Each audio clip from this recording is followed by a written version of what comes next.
All right, good evening, everyone. Welcome to the August 16th Planning Commission meeting.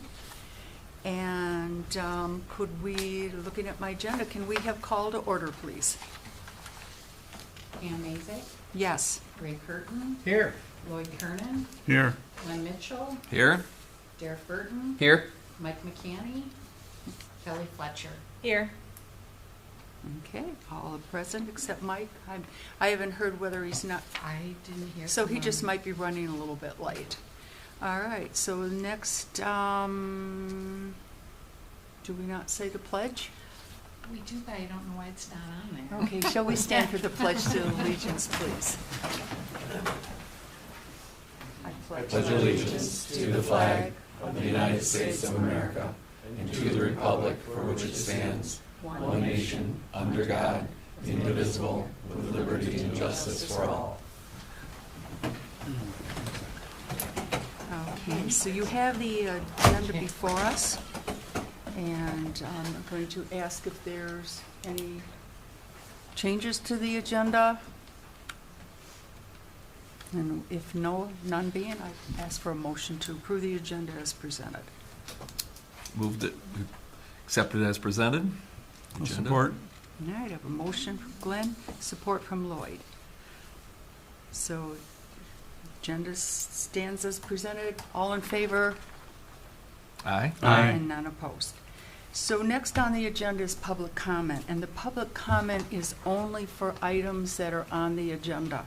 And we do have a couple items on there tonight. It's the land use and the site plan for the Renaissance Festival, and then just the conceptual plan, new plan that we have for us before for Riverside. So if there's anybody that would like to make a comment, please step forward and state your name and address.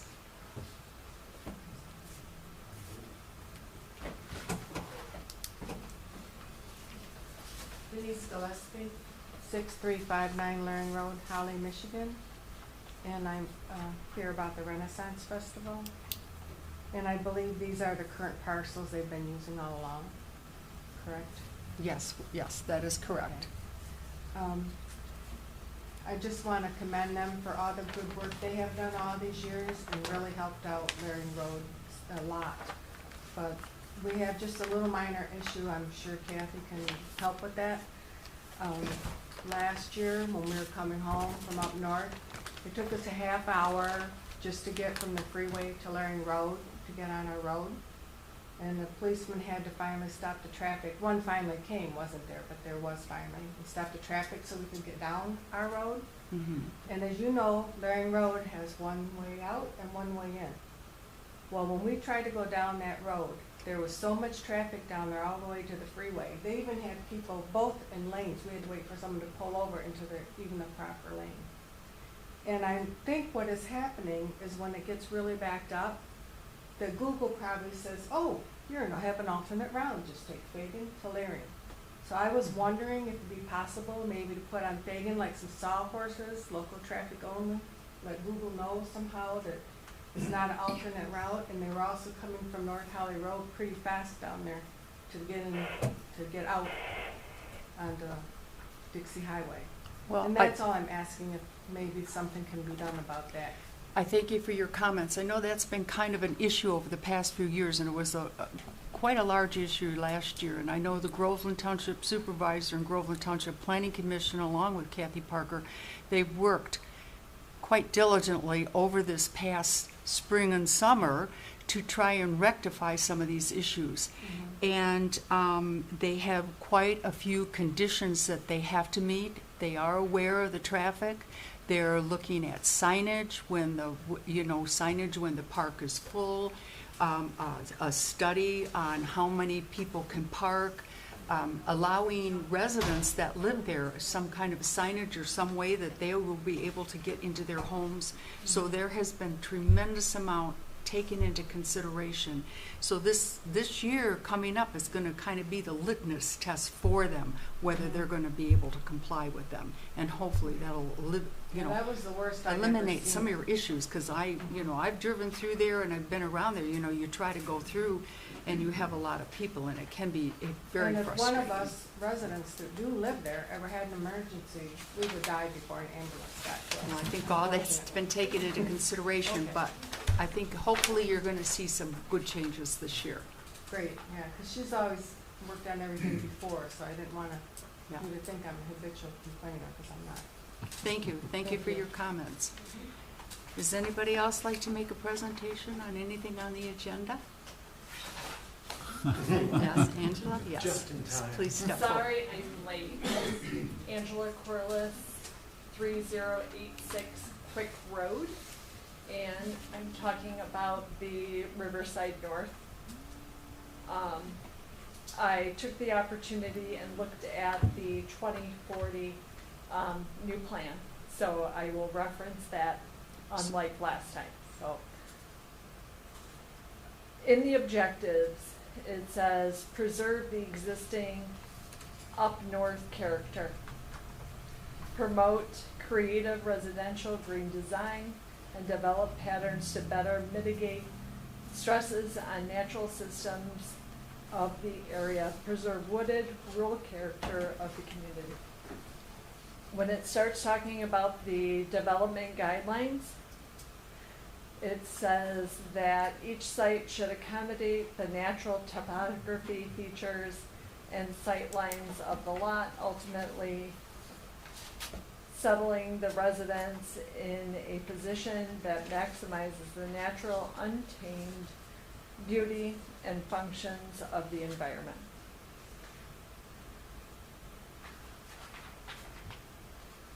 For the implementation of it, it says create and enforce new zoning classifications for low-density residential real estate. And I don't know if that was at some point a typo, but it doesn't say real estate, it says real estate. Also, design natural beauty roads and preserve the up north wooded characteristics of the community. Rural in the new plan is mentioned 101 times. Up north is mentioned 4 times. The population trends cited in that 2040 plan are the 2020 population of 11,219 people. For the 2040 is 11,572 people. So by the 2040 plan, we're looking to add 353 people. Based on the master plan between village and township, right now, there are 11,411 residents as of 2013 and 4,130 households. That means we've got an average of 7.6 people per household. If we want to increase by 353 people by 2040, that equals 128 households. That's rounding up to the nearest number. So I'm giving that 7 point whatever up to the 8. If the zoning doesn't change, for homes in phase 1, there would be 30 homes. Those are 1.5 acre lot sizes. They're proposing 128 homes. In phase 2, they're proposing 26 homes. If the lot size doesn't change, they're 1 acre lots, it should be 10 homes. Plus, they want to add 208 apartments. So it's zoned for houses, 40 of them. They want to put in 154. They're proposing 328 new households with 2.76 people per household.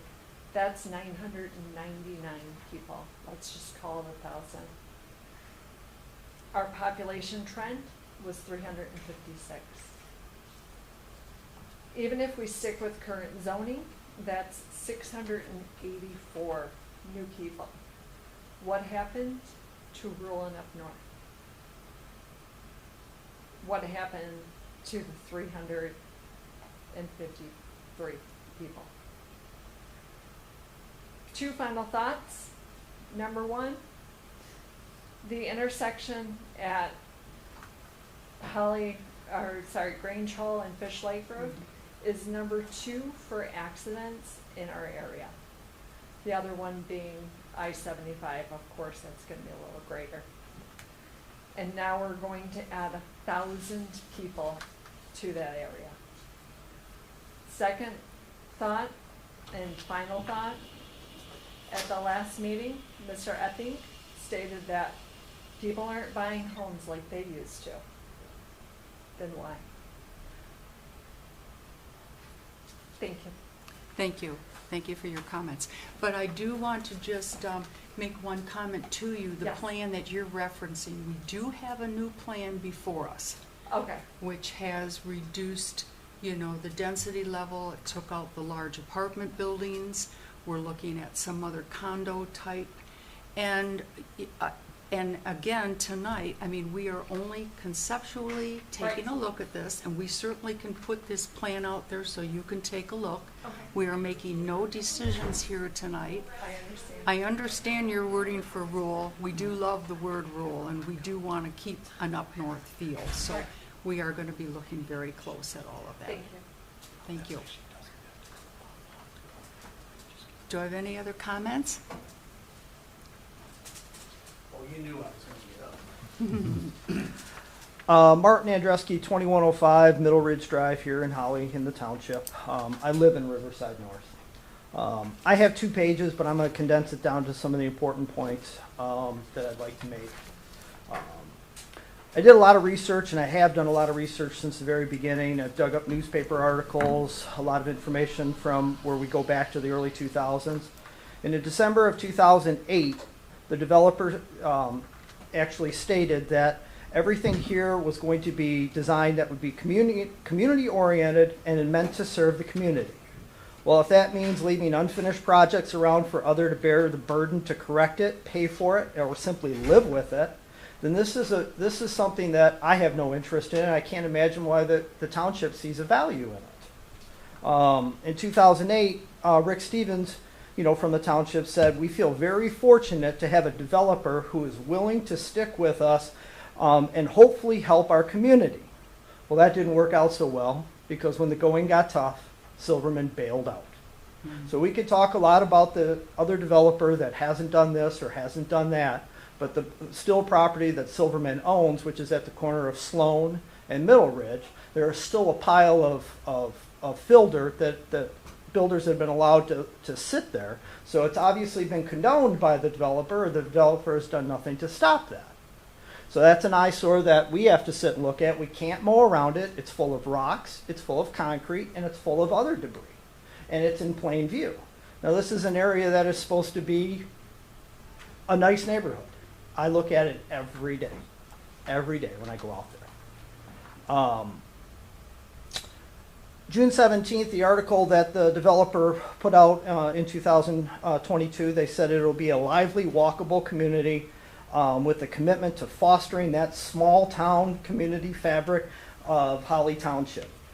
Whether we're talking about the numbers they had in the article, which was 395 households, or the new numbers, well, if we look at 395 households between the apartment buildings and the homes, and deduct out the commercial space, and we take a look at it and divide it by the acreage that they listed, that's actually putting it at about 4.5 to 5 homes per acre. Now you deduct out the green space and deduct out the service streets that go into there, we're really looking at over 5 homes per acre. This is not the small town up north at all. I don't know if we're trying to turn it into LA or Chicago or something like that, but as I read through the master plan many times over the past months, that's not what I took from it either. I also took a look at it this weekend while I was watching traffic come through it. If we're looking at 395 households and at 2.5 vehicles per household, that's 988 vehicles. I can tell you that I live there and there's no room for 988 vehicles to move around, and we talk about emergency services and so on. We could make the argument that they don't have 2.5, maybe it's 1.5. That's still 593 cars. I could make the argument maybe they have 3 if we have seven people living in a household. There could easily be 3 vehicles. That could be almost 1,200 vehicles. this is something that, it's an elephant, in the room that has to be addressed. We don't have the space there. On or about 2006, they started building homes in Riverside. The final home was completed in early 2022, possibly in December of 21. That was 16 years to do 80 homes. Now, we talked a little bit about why that was. There was a downturn in the economy and so on. There was higher interest rates, there was higher unemployment, there was higher prices of gas and low consumer confidence. And I can't imagine whether I was talking about 2008 or 2022 right now. So we're coming right back into it. I've also heard, and respectfully, I can accept the fact that the Silverman they sold their rights to the other developer. But when the going got tough, they cut and left it.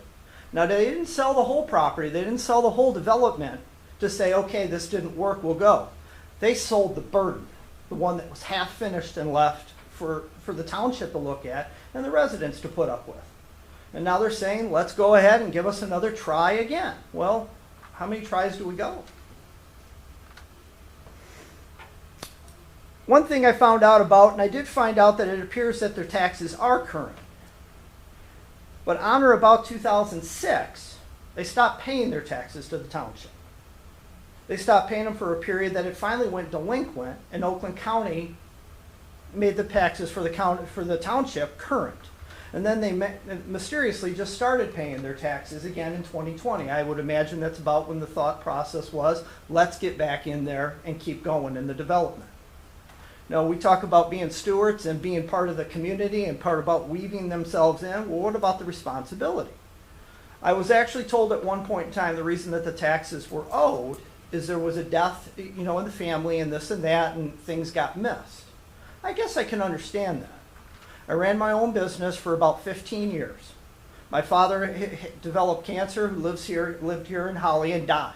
I think I did take 2 weeks off to help my mother, get on the straight and narrow, but I don't remember missing my taxes, I don't remember missing my house payment, and I certainly didn't miss any of my bills. So the excuse for a delinquent tax is they have to go 3 years before they're turned over and considered delinquent. 3 years is a whole lot of communication that someone wasn't paying the taxes and no one was doing anything about it. Again, that's not the community support that I look for. I could go on to a lot of things, but I think it's quite obvious that I look at it for, is this good for the community? And I can't see it. Is the developer hold true to what they've said in the past? If we go back to what they said in 2008, in fact, a lot of the statements I found came from Jim behind me. I found the newspaper articles and I have them, be happy to give them to you. I guess I'll finish out with a saying that I find it, I guess, appropriate here, and hopefully no one takes offense to it. I think the saying goes something like this: you can put lipstick on a pig, but it doesn't change anything, it's simply a pig. Now, for those that think that maybe I have something against pigs, that was my youngest child, my son's favorite animal. So I have a very deep attachment to them. In fact, there's many stuffed of them in our own home, even though he doesn't live there. Many stuffed animals there. Again, I am not about the township and the community growing and developing. I am about going in a wrong direction and putting faith behind people that have already proven to us they will cut and run when things get tough. I already live in an undeveloped portion that they are directly responsible for. They started it. And by the way, they voluntarily told us that they will not be the builders that will be subbed out. And they also said that several of the builders in the area that built in the sub and across on the south side of Grange Hall have interest in it. These are the same builders that have put the piles of debris, the piles of concrete washouts that have tore up our common areas and that piled up the fill dirt on the property that Silverman still owns and have left us all to look at. It's not the good faith that I see. It's not part of what I want to be part of. I would hope that this would go into your consideration. I'm very passionate about it. Thank you. You made some very good points we will take into consideration. Does anybody else have comment? What about the Planning Commission members? Is there anything anything you would comment on this, since this is public comment? I guess I do have a question, because since I'm so new to Riverside North and Riverside South, so, of course, Riverside North, when it was developed, and he's talking about piles of concrete, and is that on your end, or is that on the end of a builder that comes in and they're not finishing that?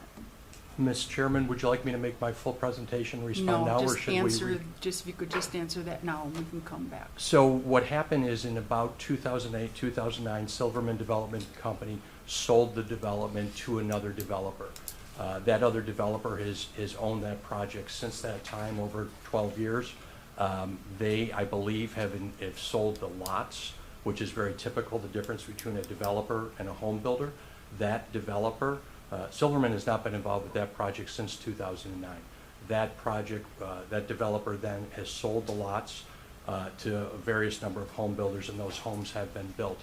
It's our understanding that development team did not live up to their obligations in terms of road, in terms of infrastructure, in terms of all these things. Since we've engaged with this project over the last year, we've worked really closely with Holly Township. We've tracked down, we've gotten our lawyers involved to go after those other developers, and I think that Karen and the rest of the township would attest that we've been trying to solve some of those solutions. We don't have any control over it. We're simply trying to be good neighbors as well. And so we've gotten our attorneys, we've given as much information as we can to the township to try and resolve some of those problems. We've worked with those existing builders to understand what escrow was paid for each lot and what that development team has in escrow and why they are not using it to improve the roads, which ultimately have to be dedicated to the county.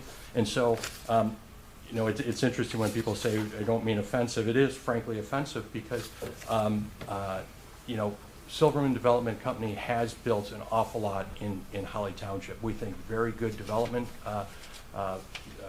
communities throughout the township, both multifamily, single family, and commercial. It's been a tremendous part of the growth of Holly Township, and we think the quality of Holly Township. I'm anxious to make a presentation into the improvements that we've made working with McKenna Associates, working with your engineering consulting, working with your planning department. And so we've also been going through the master plan, and I'll get into that later tonight when it's my opportunity. But there are absolutely issues with that existing Riverside North development. That is not Silverman Development Company. You know, many businesses sell projects, sell properties, sell businesses, whether they're in the land development or the, you know, any other business. So to impugn that there's some impropriety because a developer is to have a project approved and then to sell its interest in that. That's really the way oftentimes development is constructed and what happens. We think very clearly it's you know, in terms of the township's responsibility to make sure that our plans are sound. It's also the township's responsibility to work with those development teams and the building department and make sure that current developer is living up to their obligations and up to their financial obligations. And so we'll continue to work with that with the township to try and resolve those issues, which really are our neighbors' issues. We are meeting every standard, every county standard in terms of roads for this new proposal. And so we'll continue to work closely with you, as I think we've demonstrated since about March or April when we first came here with our new plans. Thank you for your comments. So this is where the township is working to try to resolve some of those issues. Okay, I think I'm somewhat clearer on that. It's just a long process, unfortunately. Yes. So, let's see. So Commissioner Mike McCanny, he just joined us, and Hi, sorry I'm late. That's okay. So we are just in the public comment section. Oh, good. Okay. Is there anybody else that has public comment at this time? All right, then I think we'll move on. The next thing is the public hearing, and the public hearing is for the special land use application presented by the Michigan Renaissance Festival. That's to operate their Renaissance Festival. And since this is a public hearing, I would like a motion to open the public hearing. Make a motion to open the public hearing.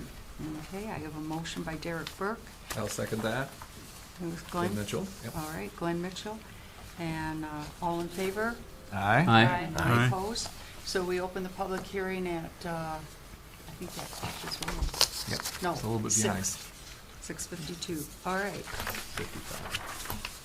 So at this time, then again, I can ask anybody in the audience if you'd like to come forward to make any comments with regard to the land use, the special land use for the Michigan Renaissance Festival. Special land use for Renaissance Festival? Yes. Where is the special land? Well, it is where the Michigan Renaissance Festival sits. It's the property that it does sit on.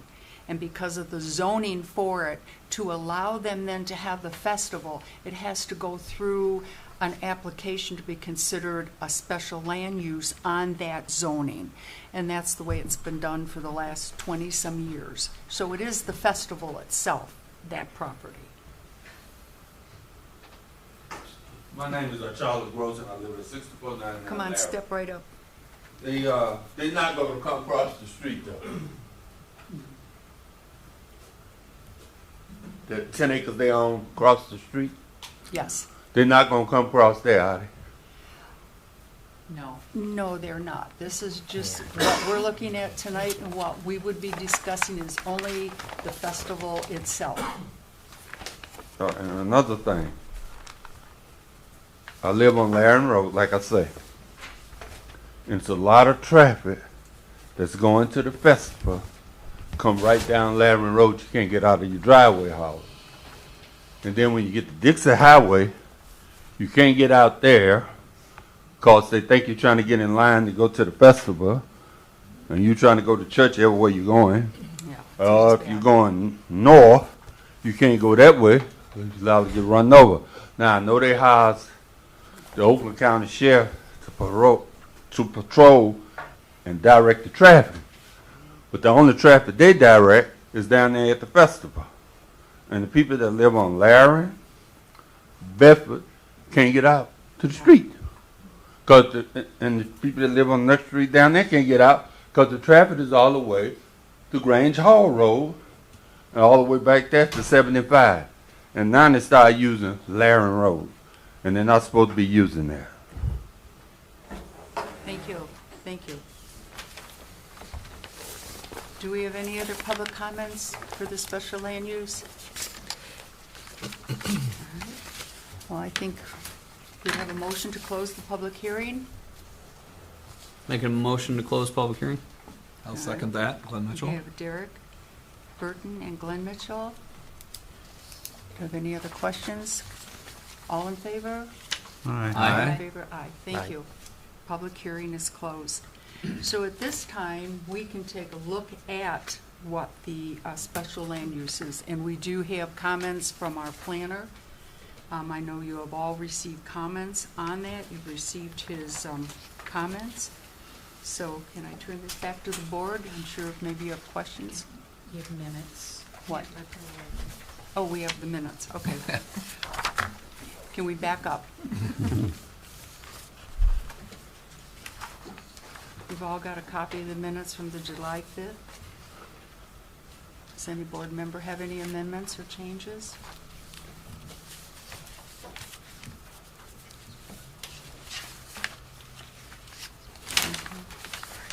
Hearing there's no amendments or changes, I'll make a motion to approve the minutes of July 5th. Second. Glenn And Mitchell. I have support by Glenn. Is there any other further comments or discussion? Nope. All right. Karen, do we need a roll call on that, or just, No, but who motioned? I made the motion. No, just a voice vote, it's fine. Yeah, all right, so all in favor? Aye. Aye. All right, minutes are approved. So let's go back again to the public hearing for the special land use for the Renaissance. Public hearing's closed, you're on old business, Riverside. Communications. No, communications. Yeah. Or, yeah. So it's a good thing I have an agenda. Yes, we did. We received a letter with regard to the Riverside Village development. And you have that in your packet.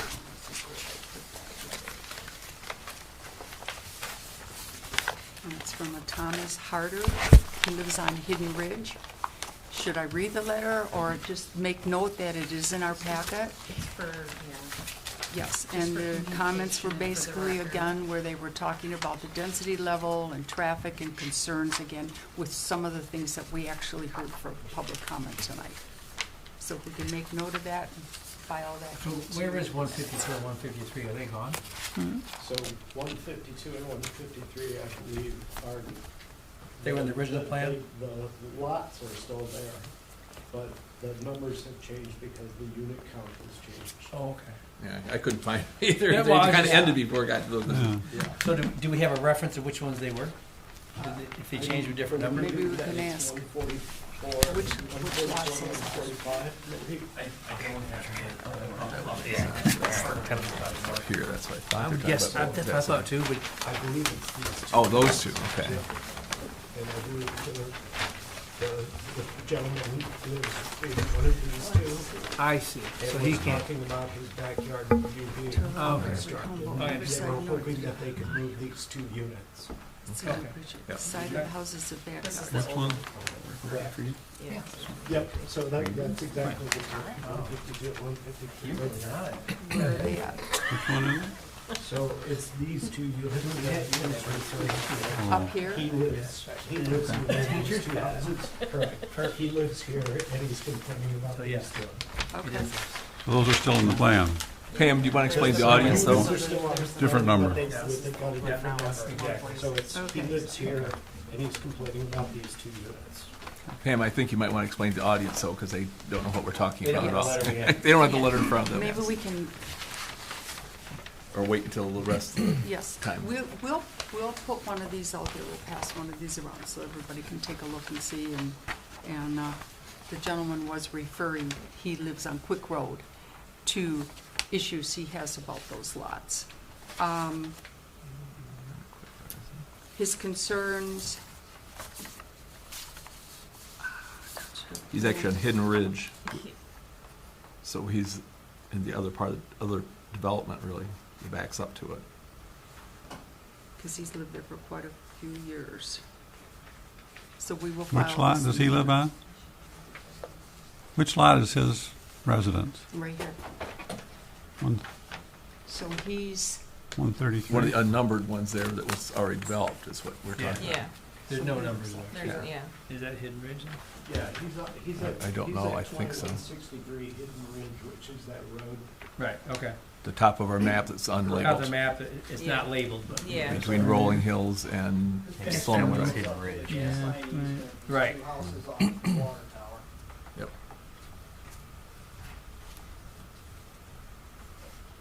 Must not quite be the gas line easement, because that's the complaint, that they want two houses between said them that and when the he gas bought line. it. Backs up to that. I understand. Yeah.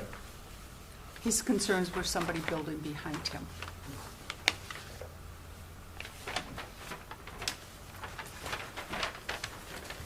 All right, so we've got the minutes, communications. We need to discuss the special land use. We have the public hearing. Do we want to just move forward with the special land use on the mission, or just go ahead and go through, we'll talk about Riverside? We should do. Yeah, they're, old he's doing it business You've got the first. old business. Yes. All right, Riverside, old business, Riverside Village conceptual plan. Can we take one of your plans and we'll let, if anybody wants to come up and take a look at this? So you What, know does he have we're one there? talking about.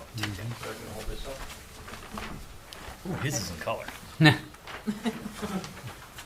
think it's easier, go ahead and you got that too. If anybody wants to take a look at this, you can pass it around.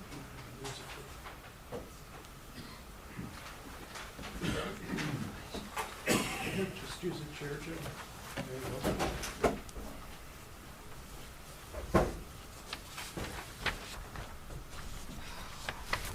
Had too fast on that, was excited to get done with the Renaissance Festival. Madam Chair, would you like me to go first, or the consultants, or what would you prefer? Well, you go first, sir. All right, I appreciate So that. you might answer some of the questions that maybe some of us have, so you go first. And then Terrific. we might come up with a few more questions we don't have, so you can go first. I appreciate it. Again, my name is Jim Epping. I'm with J. Epping Partners. We're a land planning firm out of Clarkston, Michigan, just down the road. I'm representing and part of the Silverman Development Company. Buzz Silverman, unfortunately, is out of town and has tried to remote in, but that's not possible here. So I'm here to answer any questions and present the concepts. What I'd like to do tonight is talk about our interpretation of the new master plan, the 2040 master plan, your zoning ordinance, talk about what we've done since the last several meetings in terms of a in-person workshop with your planning staff, your planning consultant, your engineering consultant, trying to reconcile the plan with the master plan and with the zoning ordinance, and then go through the changes that we're proposing tonight. Skipping ahead to what we're proposing from a snapshot point of view, we've removed the apartments from previous plans. It was I guess understandable that people were not in favor of apartments. We know for sure that rental housing of all sorts is very, very popular right now, and certainly will do well in Holly Township, but we are not proposing that. So we've reduced our density by 100 units. We've reduced the number of single-family homes. We've eliminated the apartments. We've included townhome condominiums, as well as some assisted and senior living, which we'll get to in a minute. But I'd like to start, if I could, with the Holly Township master plan, the new master plan, which is very similar to your previous master plan, and then tie it together with zoning. And as you guys know, as a planning commission, the master plan is an important document for all townships. It's required by state law. You guys go through an awful lot of work to update that every 5 or so years, make ongoing changes with land use. What's interesting about Holly Township is, at least as it relates to this area of the township, it's integral to the village and the village wastewater system, the water system. It's a little unique in this area as opposed to some of the larger parts of the township. In general, in Michigan, all townships more or less are about 36 square miles. So I'll, for tonight's argument, assume that Holly Township is pretty close to 36 square miles. The property that we're talking about at Grange Hall and Fish Lake Road, or Riverside and Grange Hall, is really kind of at that center and immediately adjacent to the village, as we said. Master plans look at, obviously, the whole 36 square miles, but then they break it into different zones or different regions or different study areas, and your master plan does a really good job of doing that same thing. And so when we've got the vision and the tagline and the advertisement that this is an up north rural community, I think that's 100% accurate, and I think it should be. I don't think anybody would ever argue that Holly Township is an urban area or even a lightly populated area. It truly is a beautiful rural community, and will continue to be that way. Number one, because there's very, very limited sewer, and so the large lot, acre and a half and larger, really is necessitated by Oakland County. Grew up in Erie County, Oakland County, and for sewer and septic and so forth. But your master plan very specifically talks about this area as that rural village center, or the Fish Lake Grange Hall overlay area. So the master plan refers to it as the rural village center, and then your ordinance refers to it as the Fish Lake Grange Hall Road overlay district. And your master plan very appropriately says, hey, not all areas within our township are envisioned to be equal in terms of look and feel and layout and density and use. And with the vision of your planning commission and the board and all the residents that participated over not just this master plan, but the last several master plans, they've always envisioned this area to be that village center. And Riverside North, in terms of its layout, in terms of its lot size, in terms of everything else, was part of that. It was meant to be more dense, And part of that was a long-standing agreement with the village to share sewer capacity. And some of the improvements that were done to the village 10, 12 years ago, maybe even longer than that, were in anticipation of not just this property, but this whole area, this whole village center. And that idea is to build, as the master plan talks about, higher densities, mix of uses, uses that will attract a diverse population in terms of housing choices. Not everybody wants to live on an 1.5 acre or a 5 acre or a 10 acre parcel, but that doesn't mean that there shouldn't be opportunities in Holly Township for those types of homes. And so again, your master plan talks about that. What's interesting from a master plan and from a developer's point of view is master plans across all communities in Michigan are essentially advertisements, calling cards that say, this is what we want. This is what our community has worked really hard. This is our vision for the next 20 years, and this is what we want. And so developers and homeowners and businesses and schools and everybody else looks at that master plan as an important document and says, okay, this is what this township has studied and documented and really registered with the county and with the state is this is our vision. And then what you've done on top of that is you've gone to your ordinance and you've created ordinance standards. Yes, about 40 acres of this land is underlying zoning of multiple family housing. And so there could be apartments. We could come in, anybody who owns this land could come in tomorrow and say, hey, we've got 40 acres of multiple family. Your ordinance allows apartments or townhomes or condominiums, and they allow them at this density, and here's our site plan. And as long as we meet all the ordinance standards, that's what was envisioned from an underlying zoning point of view on this property. And then the north half of that property, about a little less than 60 acres, is SR zoned, which is that larger 1.5 acre zoning. And so again, someone could come in tomorrow and say, hey, we want to develop those 40 homes or whatever that math works out to be, and they would be by right able to develop that. But that wouldn't be in accordance with your master plan. Your master plan, again, calls for this village center, this mixed-use community with those uses, with an understanding of what the underlying zoning is, but then you've got this Fish Lake Grange Hall overlay district, and that overlay district, interestingly, doesn't talk about density. It talks about capacity, and the capacity is really dictated by the sewer capacity from the village. And so it talks about layout, it talks about open space, it talks about mixes of uses.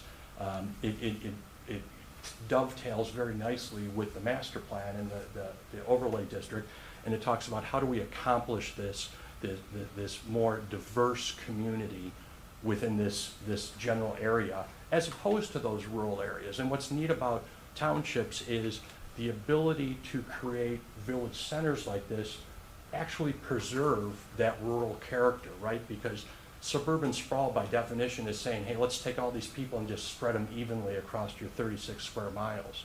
What more enlightened townships do is say, let's take those people, let's try and create a place, let's try and create a center so that we can preserve that open space. And so that's what your master plan has done, and that's what we've tried to respond to. So what we've done, so let me just finish up with the master plan. So when we talk about the master plan, it's easy to look at a master plan and pick out keywords, creative plans, that's obviously subjective. Preserve woodlots, we've done that. Protect the environment by preserving the woodlots. We are protecting the environment. We don't have wetlands or different environmental issues on this land. Protect the topography. It's generally a flat site. But this has done that, but I think it's gone a little bit further, and it's really said what does specifically the chapter within the master plan, what does that rural village center do, and is this creating that? Does it create community? Does it go on to build all those walkable areas? And so we've taken that seriously. We've taken your feedback and certainly the community's feedback seriously. I've met, as I've mentioned before, with some of the residents, the HOA board there, and we've gotten their feedback. We've worked very closely and very hard with the township to try and resolve some of those issues from the past, from the other development team.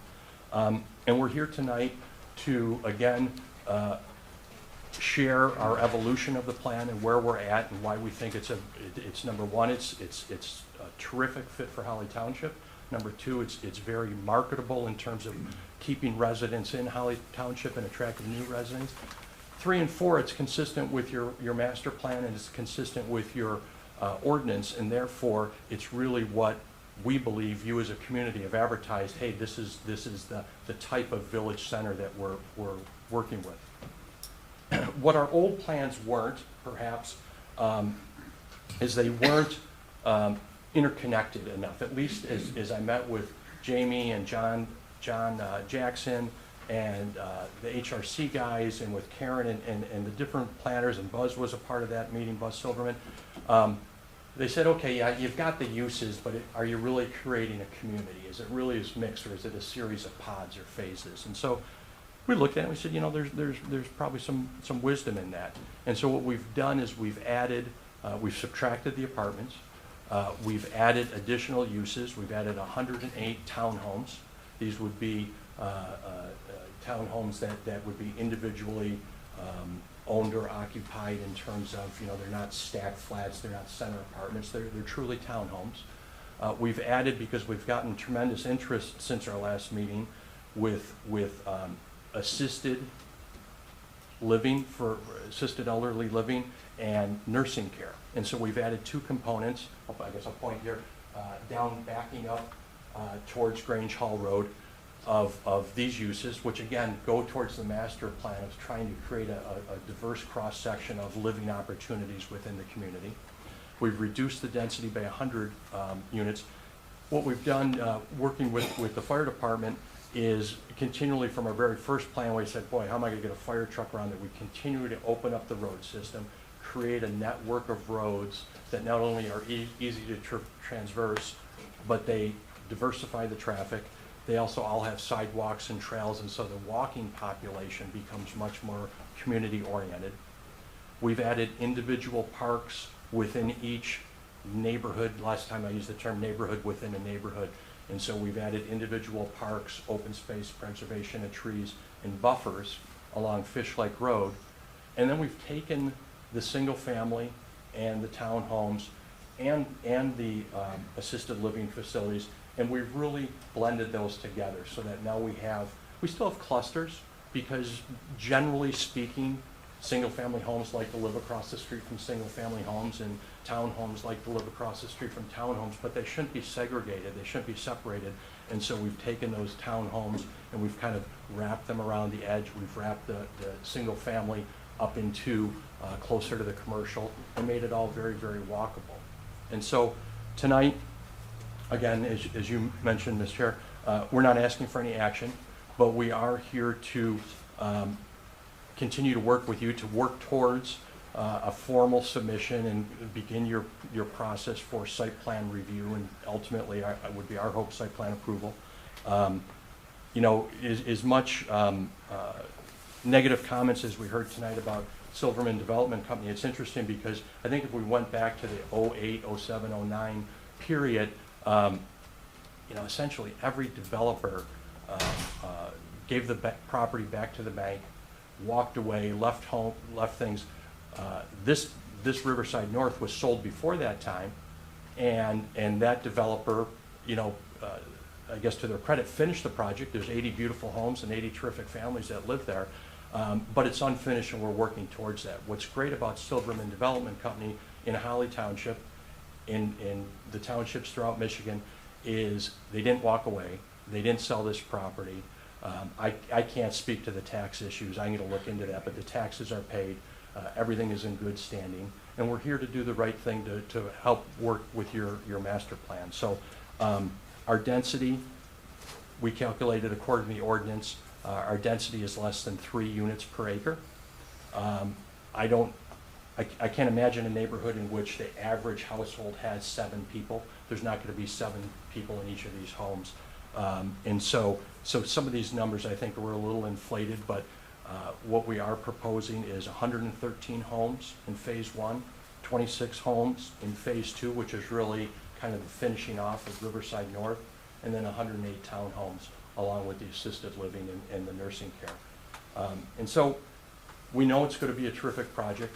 We know that we are building it according to your ordinance and according to your master plan, and according to the county standards in terms of roads and infrastructure and all those other things. We are a development company, we are not a building company. So the gentleman was right, and I mentioned before, we will not be building the homes. It's very kind of standard practice throughout Holly Township and other communities that developers develop the land, improve the land, ready the parcels for builders, and then sell those either one at a time or in groups or entirely to different builders. Holly Township is a terrific area, and there's a lot of builders interested in this community, and so we know that that will be successful. Lastly, I'll say we'll continue to work with the village. Our density is now significantly below what it was originally planned for this area as it relates to sewer capacity. So we have had those conversations with the village when our density was 100 units higher, which was still lower than what they anticipated. So from a capacity point of view, obviously we'll have to go through all the engineering, but we know that this, again, is in line with their master plan and with their capacity. So what we'd like to do is continue to hear feedback. We would like to move to a formal submission, and we'll work with Karen and her staff to work towards that. But this land is owned, the taxes are paid. It is not an open space, it is not a community park, it is private property that is entitled to be developed. It's entitled to be developed along with your master plan and with your ordinance, and obviously that's your job to know when that is accurate and when it is not. But we're here, I've come back every month and I'll continue to come back. We're here to do the right thing. We know that we're obligated to be good neighbors and good corporate citizens, and we'll continue to do that. Thank you. Thank you. Thank you. I have a question. I have a question on the roads. Sure. There's going to be parking in front of their garage, I assume, but is there parking on the roads where all these houses are? These are developed according to Oakland County standards, 60-foot right-of-way, 28-foot back of curb.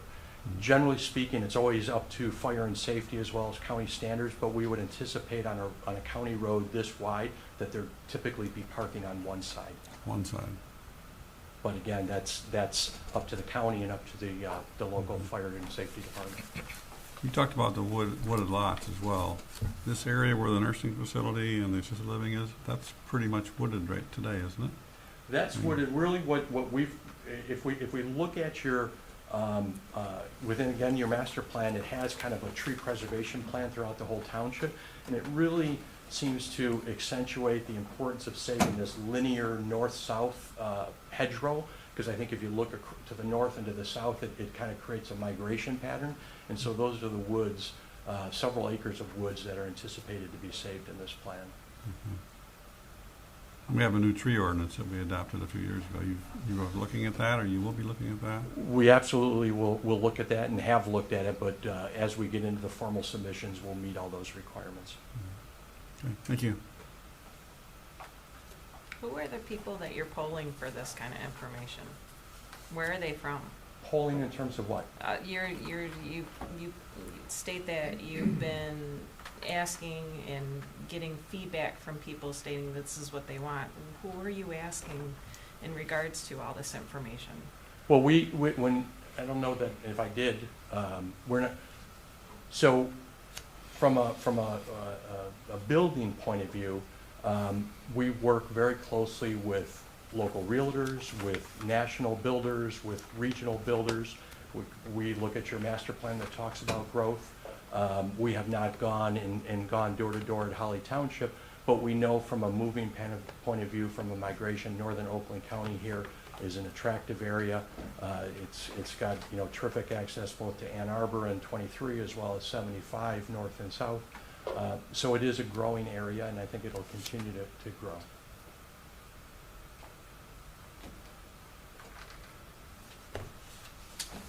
Planning Commission, do you have any other comments? Any time to ask questions? Anything on the plan here? So when you come back with an updated plan, are there gonna be like minimum square footage or what the houses are gonna be? Right now, the envelopes essentially determine that. The homes would be basically the same size as the homes in Riverside North from a square footage point of view. We've increased the lots in phase one to be wider provide those 10-foot setbacks on either side. Up on the north side, they're 7.5 and 7.5. But the building envelope is basically the same size. So the homes would be plus or minus that same size as So those would there existing be homes. something that'd be required that, whatever, it'd be 1,700 square foot, 2 stories or something, or? Absolutely, as part of the process, we'll provide that. It'll be a range probably anywhere between 1,750 up to perhaps 2,200 square foot. And then the townhomes would be the same kind of concept? We'd have something that there would be a minimum for? Absolutely, we would anticipate those to be 2-story and internal garage. Those generally would range anywhere between 1,400 and 1,800 square feet. And then on the townhomes, again, conceptual, would it be a big deal if there's all 4-unit clusters instead of being the 6 units and the 5 unit stuff? I mean, I realize that's taken away from your profitability, but. Well, I think we would get there with you. When we build townhomes, or when townhomes are built, they want to be in at least a certain cluster. I think 4 would be the minimum and 6 is probably the maximum. What's interesting about townhomes is they actually have different value ranges between those. The exterior ones, the corner ones are worth, more attractive and worth more because they have more windows. So people value those, where the interior ones are less expensive. And so it actually creates kind of a cross section throughout the neighborhood to have those, as opposed to having them all exactly the same price. And I'm assuming those are all 2-story. Correct. Right, okay. Yep. With the garage, or is that optional? No, they would all have an internal 2-car garage and two parking spots on the driveway. So each unit, each home would park 4 cars off street. Are you still asking? So on the- Can I break in? On Townhouses, condos, are they the same thing? These are actually be purchased by the people. They just have a common wall. They would have a common wall. They would be considered condominiums. They would be built to be completely sold individually, water meter, sewer, everything, address, everything's different. Depending on, someone I suppose could buy it. My wife and I could buy one and rent it, but the intent is that they would all be sold. That makes sense. The symbol of this, I know you work with this all day, so when I see the symbol, I don't know what it means. Where's the front and where's the back? And For the townhomes? yeah, for the townhomes, the lots, we can kind of visualize what's going on, but it's really hard to see Yeah. what's happening. That's So- a good question. Again, for the townhomes. Oh, the it way is these- different in color, isn't it? Yeah. These blocks are envisioned that the road would, we essentially create blocks, and the sidewalk would be, along the edge of the street tree and so forth. The way these are drawn is that these would be front-loaded garages, so the garage would face the road. They would have a driveway with a 2-car garage and the door out in front, and then this would be essentially a backyard common space. They would all be mowed by an association. People would mow their own lawns generally within a condominium complex like that. What's interesting, we did talk about this with Jamie and John Jackson, is could these be rear-loaded? Yeah. We don't, generally speaking, and we can always find examples where people are building rear-loaded garages. They used to be very popular in Royal Oak and places like that. We're not seeing a lot of those being built now. They're much more expensive because you're building both a rear infrastructure and front infrastructure. But the block sizes are large enough that if a townhome builder came in and said, hey, I want to have a rear-loaded project, we could move those buildings closer to the sidewalk and create an alley. But what we're representing and what I feel is accurate in what would be built here would be front-loaded condominiums with a front-loaded garage, front door, brick, stone, wood siding, those type of things. And front-loaded means that it goes down underneath the... No, front-loaded, I guess, is my term to say that the garage would face the street.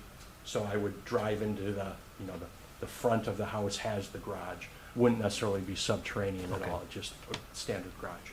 Okay. So one of the questions I had, the first thing that popped out to me was this nursing facility. Are you aware they're building one on North Holly and Quick Road? We are, and, Okay. and in fact, we've been working with a local operator, came to us and said, hey, we'd be very, very interested in Holly Township and specifically at this area.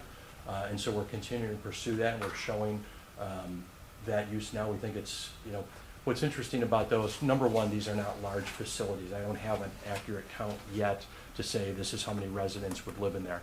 But they do, as all of our communities start to age, you know, it's like many, many things. When one comes to town, others say, maybe we should come to it. Is everyone involved in it? Yeah, I don't think they're gonna have trouble filling it up. Okay. We're in that market, and Mhm. there's, it's definitely lean in finding places. That's a What good all, move. you know, I live down the road in Clarkston, as I said, Independence Township, and people like to stay in their community, right? Or elderly people oftentimes move towards where their kids are. So if kids, young families are coming to this area, or grandma and grandpa or whoever, will also maybe come up from Troy or wherever that case might be and want to live in an area like that. Now, you stated down here on the commercial and village rental, you also put with a restaurant with a pickup window. So are you still planning on putting a drive-through down there in the retail area? We don't have any, other than showing that conceptual plan, we don't have tenants, we don't have specific uses. We think it's a great location for a restaurant, whether or not that would be drive-through. Your commercial, that property is currently zoned commercial. I believe that a drive-through would be a special land use within that. So when we got to that design of that and had a user, we would come to you and with or without a drive-through. And then how would that work with the road commission, considering how busy this will be with all this going in the school and the traffic just on Grange Hall Road alone? As it Because relates, there's the light for the school that goes during the school months, which are how many months out of the year, on and off, and then you've got Fish Lake Road, not far. So, I mean, I don't see how that would work. Per se. specifically the restaurant or the development? The drive-through, considering the drive-through right there without a light, I don't understand that. As I say, we do not have a restaurant with or without a drive-through at this time, and we're really at that beginning stage where we go through the preliminary and then the final and you know, quite a bit of meetings, and throughout that time we take your feedback and we say, okay, you know, does it work? We are doing a traffic study right now. We specifically designed the neighborhood with about 5 or 6 entrance points, access points, so that it can be diversified, so people can get out to Fish Lake, so they don't overwhelm Riverside. And we think that really most of the traffic, other than perhaps the commercial, which would have to go to Riverside, is you know, going to come to both Fish Lake as well as Riverside, so it would diversify it. But that is part of your process, and I appreciate your feedback. I think we take that and we work it into the uses that we'll ultimately propose, as well as the traffic study and the results of the traffic study. Have you talked to the school system at all about how this is coordinating with them and what the neighbors are already complaining the traffic backs up and they park along the Riverside Drive, blocking that drive? It sounds like it during school time. Have you talked with the school about working anything out? And I drove out there today, and that exit is nice because it lines up across the road with the other exit from the development across the road, but there's 2 small hills there that really the visibility isn't good. The traffic is 45 miles an hour through there, so it's going to be a dangerous intersection, even if only part of those people use that road, which I would think it's going to be a majority. But and when you go to Fish Lake Road, that's a major hill there. The winter months, that's going to be really slippery coming out, so that's some danger there, but it probably would handle quite a bit of the traffic. But I agree with you. There's the traffic light that just immediately east at the school's other entrance. That's where the traffic study and working with the county as well as the village and the township comes into play. Our engineer isn't here tonight. Steve Pangori from AEW Engineering is part of the team. Township has a great staff of engineers from HRC. we'll work with the Road Commission of Oakland County. There's no plans now to put turn lanes in or additional lane for turning or anything like that, because that could see that's, the school already backs traffic up both directions a long ways, Because every school day practically, yeah, so the it's a major school's not problem allowed already. Yeah, the school's not allowed to use Riverside Drive. It wouldn't surprise me, and that's again ultimately a mandate of the county. It wouldn't surprise me if A-cell, D-cell, and potentially a center turn lane would have to be added as part of this project, but that becomes That's part the of the counties. part of the process, right? Part of that design process. It's just, that's a major concern from people Yeah. that we've talked to in the audience here, is the traffic issue is already major on Grange Hall Road, and this is not gonna lessen, it's gonna make it much more difficult to deal with. I understand and Yeah. completely agree. It's So that's clear a that major it has to concern. be considered, it has to be safe, both for existing residents, obviously the kids, and new residents. And what's I guess reassuring from a community's point of view is we don't get to make traffic decisions.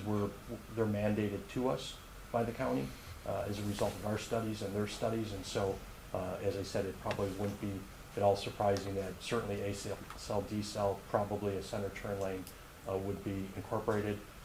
If there wasn't a traffic light already at the school, I would anticipate that a traffic light would be. There already is one, but it's really close. There's two lights very close Yeah, to this, so- but they're not where that's gonna help the development, It's, really. you know, and so I could imagine, this is just me thinking out loud and probably not, you know, so I'm not trying to represent this, but you could theoretically take that light from that entrance and move that light here. They're not gonna put two lights close together, but that's, the road commission, you know, will ultimately, working with your community, working with the engineers, tell us what to do, to accommodate that. So the gas line easement, how, doesn't it go right through where that you wanted to put retail through?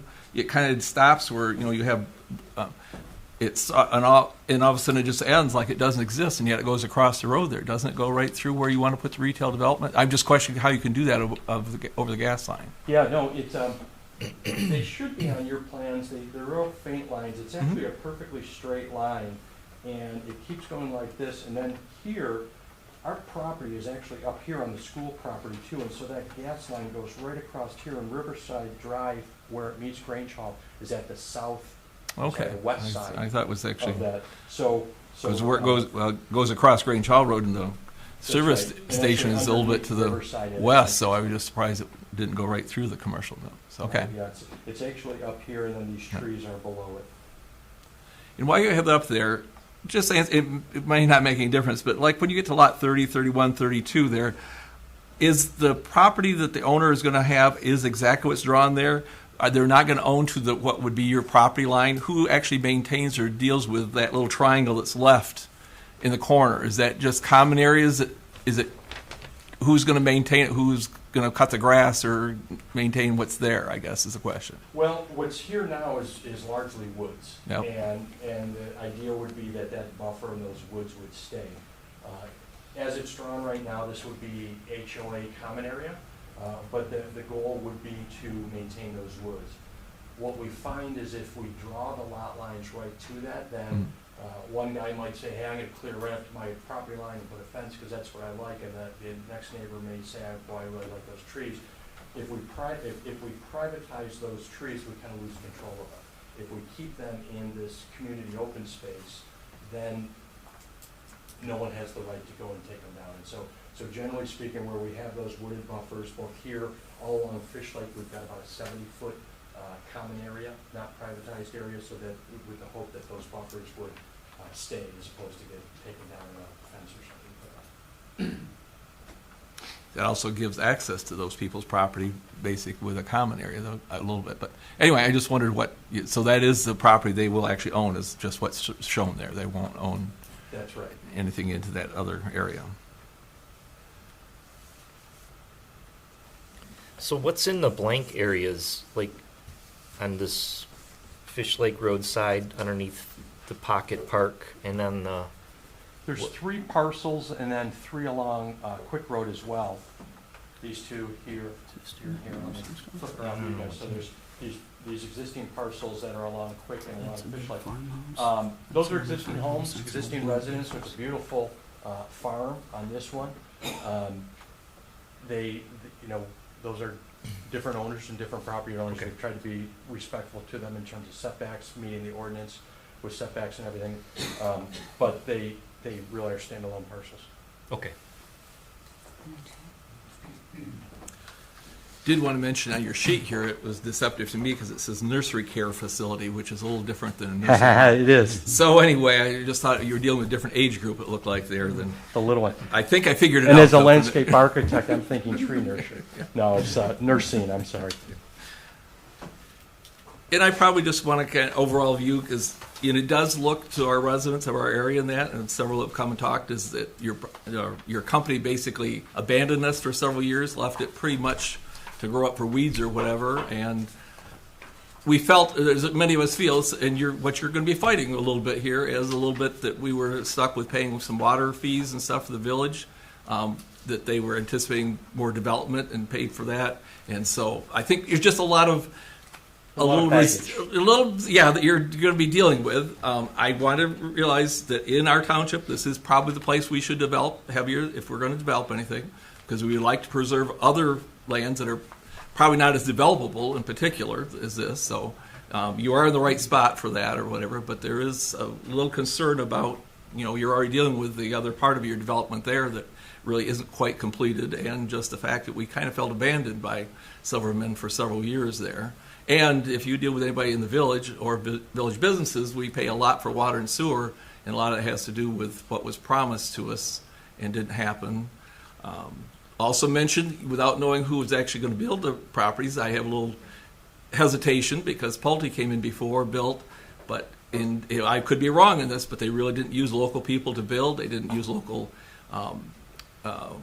businesses to buy their products from. They brought stuff in. So how it helped our community, it wasn't as helpful as you'd think a development would be to actually our community. So several things, and I wasn't involved at all during the time you did that part of development, but I did read the papers. I was always surprised that Silverman all of a sudden Pulte was a developer, and so that was shocking to me. But you explained why that is, but it means we don't have any control. We don't know who's actually building the homes or how they're going to build them at this time.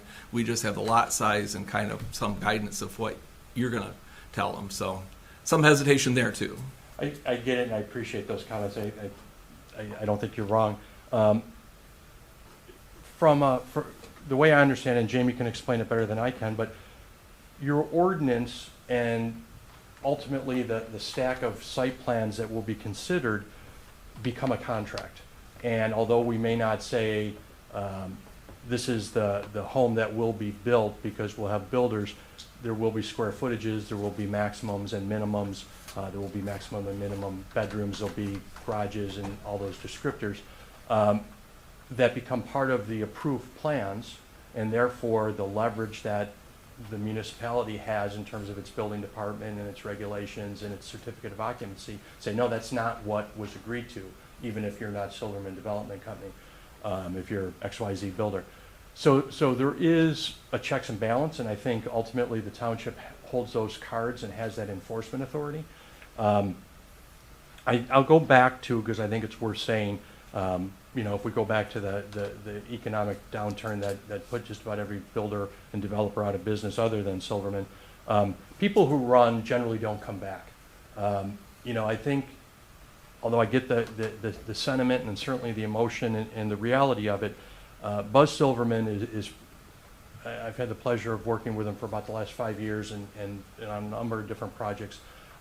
He really is the guy that says what he does and does what he says, and is here to back that up. And I think the fact that we didn't change our name, we didn't sell it to an entity and came in under the darkness of night. We are Silverman Development Company. We're proud to be in Holly. We're proud to work with your master plan and work with your community and work with the neighbors. And we'll continue to build quality products as we have throughout your community.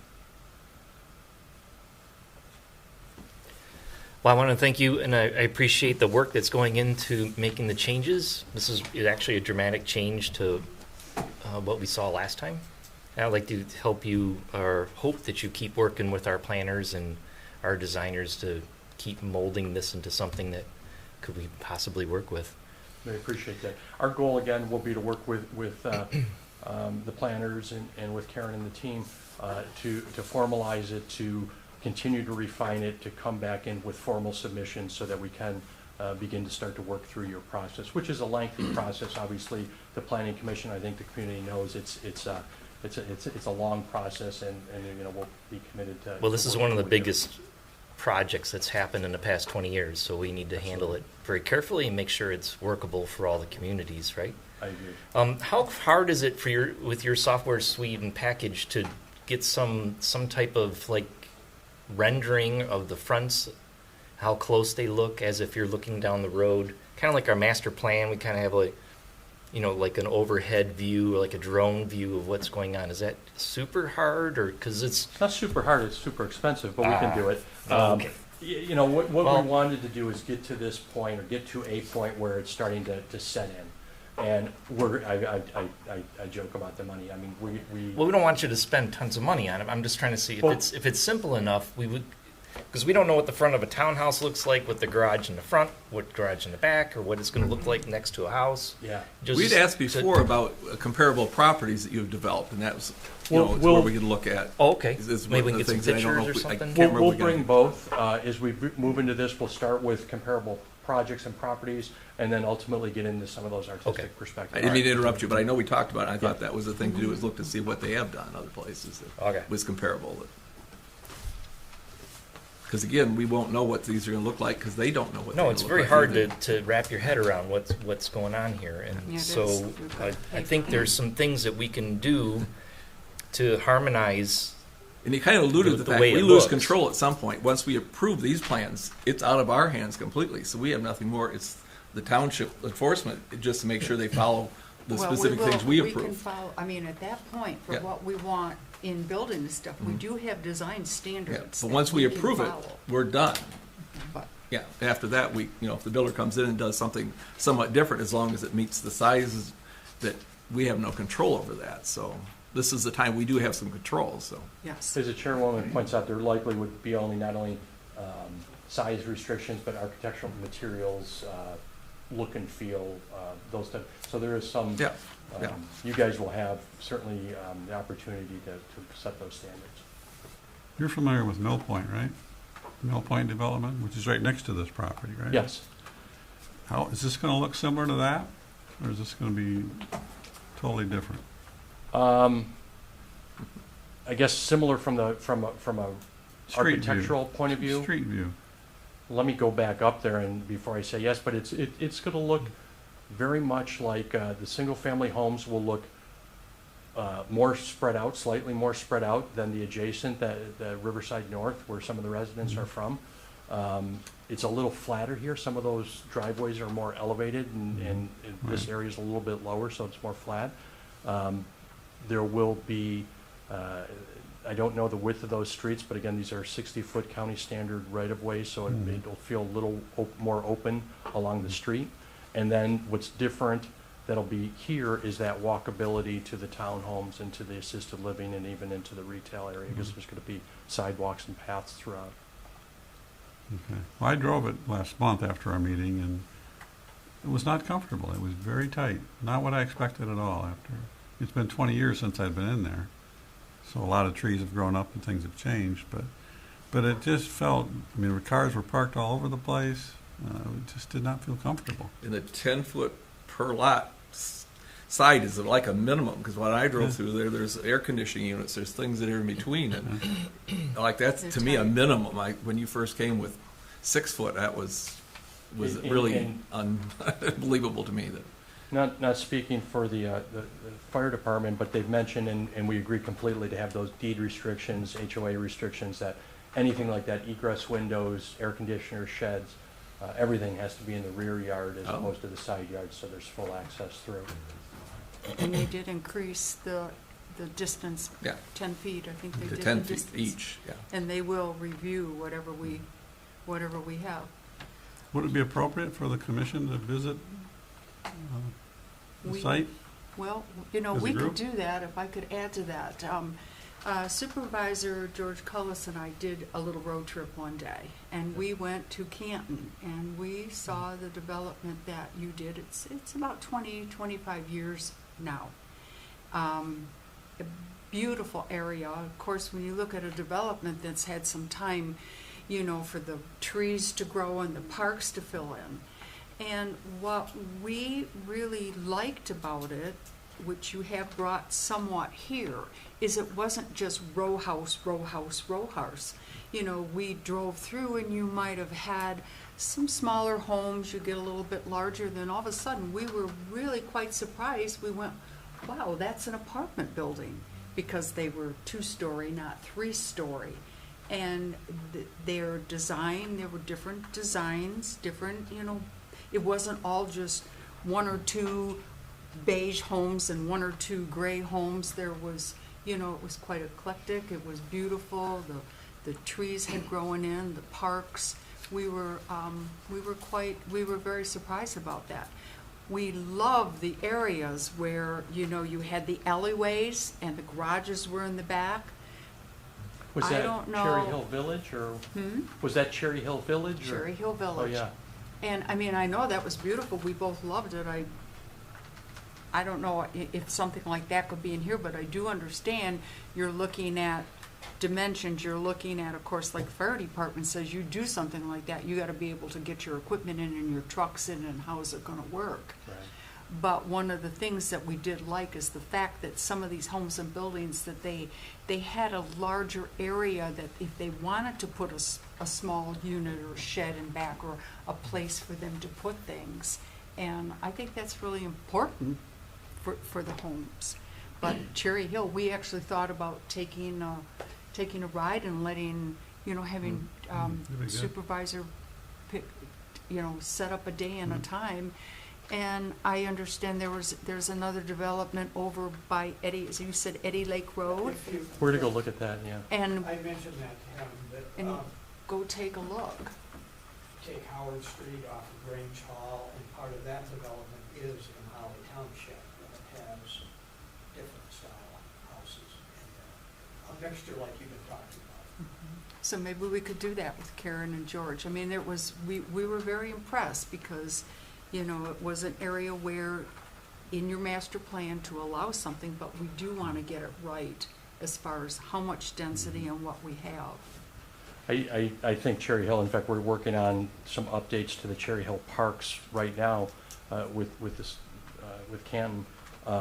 Cherry Hill's beautiful, and I think when you look at it from a planning point of view, the mix of houses, the interconnected of streets, what John and Jamie have encouraged us to do is the interconnection, or kind of the mixing up, if you will, of different townhomes and single-family homes and everything. I think those planning principles are absolutely incorporated here. Cherry Hill Village, probably the average average home in Cherry Hill Village right now probably sells for upwards of $1 million. I'm sure. And so there's certainly details in Cherry Hill Village that we can't afford in Clarkston from a marketing point of view, right? The market won't accept it.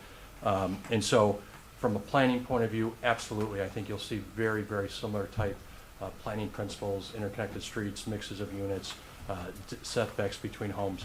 But I'd be misrepresenting if we were going to be proposing $1 million homes here. No, I think we all understand that, but we certainly want to, you know, we want to get it right, what we're saying. Absolutely. We will allow, or what we have here. I do have a couple other questions, a couple other things.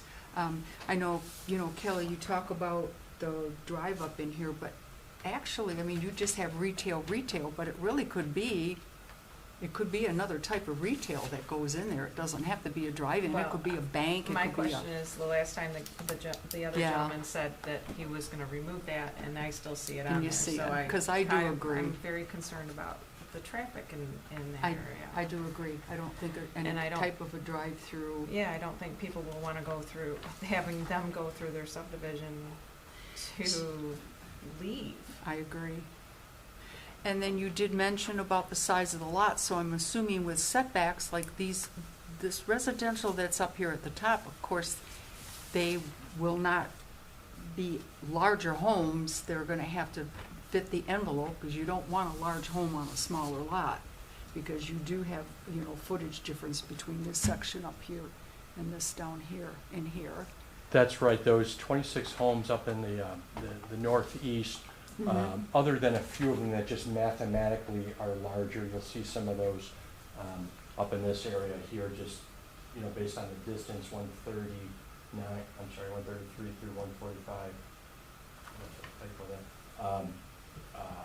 Are slightly different widths, a little bit wider, but the rest of those homes would be the same lot size as the existing homes up there, so that they match from a market point of view. The homes, the building envelope would be the same. The larger lots are all these 113 down in this area here. And then I noticed too, of course, you've got existing woodland, open space, existing detention, existing woodland. So that's already in there, and I'm sure with how you do your planning to put in these woodlots or these parks. The woodlots, by existing, I guess it's a fancy way to say existing trees. So these represent the existing trees which would remain. So they're already We there. do see Okay, the ability to create some paths and some walking trails through there. This is that large kind of triangular detention basin that's there that serves both this neighborhood as well as this. So that is unchanged, and there's a pretty good setback. For water runoff or water. That's right. And then this then is a walking, that little circle that goes up around like that, that's all like your walking trail. Exactly. Now It's a real thick woods, but we would hope to be able to create some trails through there to kind of make it more of a park connected to the rest of the sidewalks. Well, you talk about parks, I notice in this section here, you added 2 more houses in here, and you made that little neighborhood playfield smaller.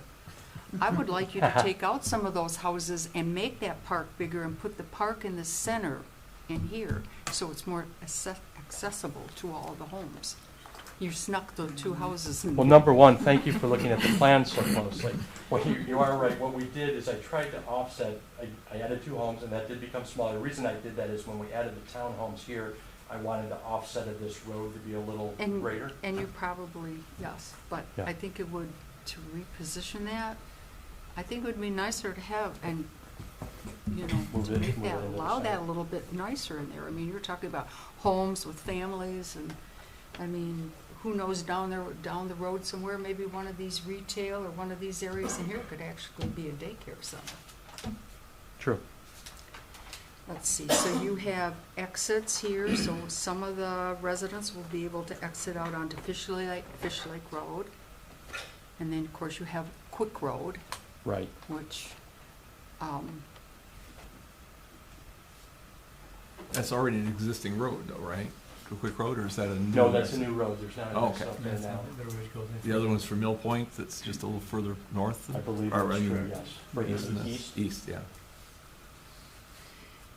and again, I think our biggest concern, of course, with the density at this level is, again, and you said you're gonna do traffic studies, you're gonna look at traffic lights, you're gonna look at these intersections, and with the school. If you have this many homes in here, is Patterson gonna be able to handle them? Right. And so that's all, we really would like to hear about that. And on your townhouses here, I'm glad you asked that question about where the garage is, because I had the garage at the other end, and I thought, boy, that's an awful small garage. Yeah, I've never seen the symbol So before, I see that I now couldn't read driving it. in, Yeah. but is there any thought on, and this was mentioned to me, rather than being all 2-story townhouses, what about 1-story townhouse? You have some people, they are not gonna be able to do stairs, they're not gonna be able to go upstairs, and maybe they want just one, It's certainly a great idea, and may be in here. What we're doing in Independence Township right now are a series of 1 and 2 stories, and the 1 stories have 2 bedrooms on the first floor, garage, driveway, with essentially a bonus room on the top that someone may have. A lot of those are geared towards more empty nester type homes, but maybe it's a home office, maybe it's kind of a grandkids spare bedroom, whatever the case, but all the living is on what we call single level living. That may well happen here. but even for a senior, somebody older, they can't do stairs, and they're not gonna be able to go upstairs. They can move right across the road to assisted living to the nursing That's facility, right. just go right around the block. Well, no, That, yes, it's coming, I'm sure, but It's a good point, and again, it's, as we get into the process, again, we're working hard to get to the start line. I know. And we know that there's, Yes, you are. and so all that will be part of the communication and part of the process and part of the study. yes, you are. So, question, well, two questions I had.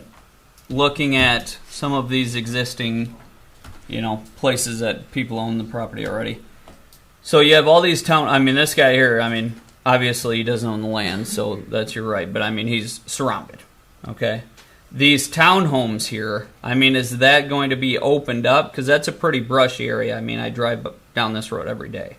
There's a lot of brush there, a lot of trees. Are you just going to clear that out, make it grass up until this wood line? Is there going to be any kind of terrain, like features that stay, or is it just cleared out? So because this guy's home sits about where I put the X. That's right. It's about a third through the property. Yeah, it's a beautiful piece of property. A couple things that we've done along Fish Lake there is we've maintained about a 70-foot setback, because it is nice kind of, not only trees, but it's that understory too that provides a natural rural look and some privacy. So that would be maintained along Fish Lake. And then what's nice about townhomes is they're not maintained by the resident who lives there. They're maintained kind of as a community. And so as we get into grading, utilities, landscaping, my goal at this stage would be absolutely to keep that buffer, particularly behind those townhomes, so that maybe that's 20 foot or so, because no one in a townhome is going to have a play structure or Right. backyard amenities type things. So they're going to not only is it good for that existing homeowner, but it's good for those future residents too. Ultimately, the engineering and all of those other things will play a role in that, and those will be part of the plans that come forward. But it's a pretty flat site, and so there shouldn't have to be all sorts of major land balancing and grading, those type of things. Okay, yes, because that was kind of my thought process too, is you have that neighborhood play field.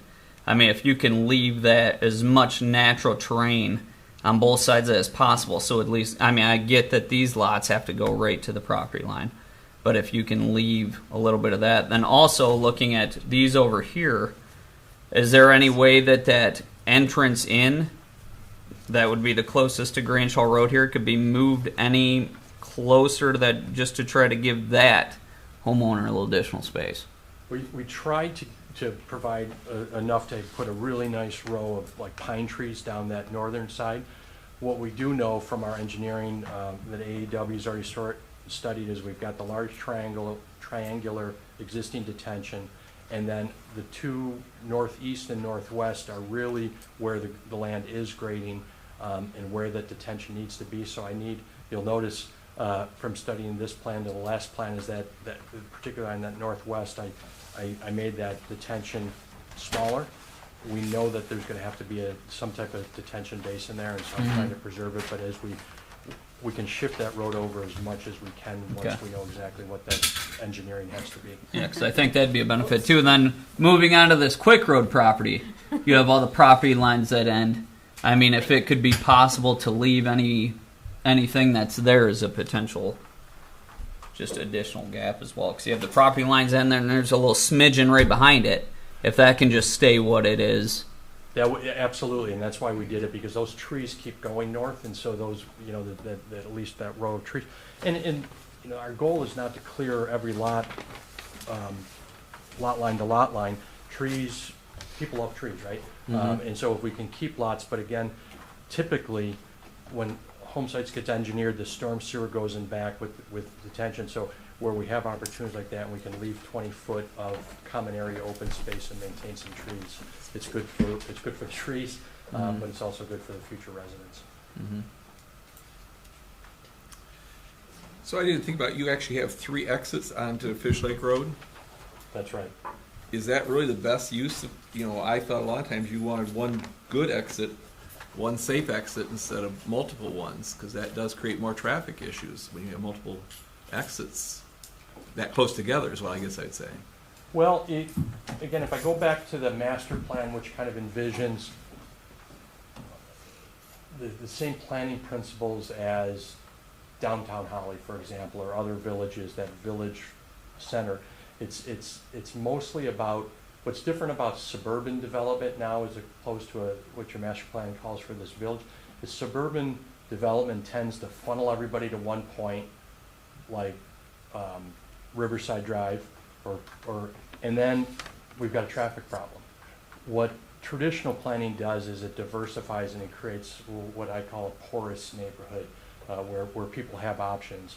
As my kids were learning to drive, I always tell them, work the grid, look for options. And so those distances are about 500 or greater feet apart, so they're safe enough distance that we're not going to get any conflict. We've got the park to the west, so there's not oncoming conflicts. And so we truly believe, and I think our traffic studies will show that it actually lessens traffic and makes traffic safer to spread out entrances as opposed to funnel everybody to one spot. Jimmy may have thoughts on that as well.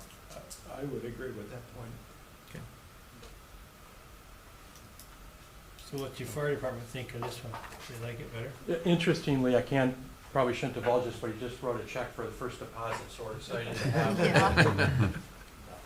Many of the comments we made in the first several meetings they've addressed. Lot lines, at least in the lower half, are at the minimums that we requested. The elimination of the apartment buildings, in my mind, is an incredible plus. The congestion that I could see, the way the parking lots were designed, that's all gone. You now got the townhomes that are more characteristic of a single-family home in the way traffic moves. You can get around the complex very well. My only comment on the roads was one of the roads on the here,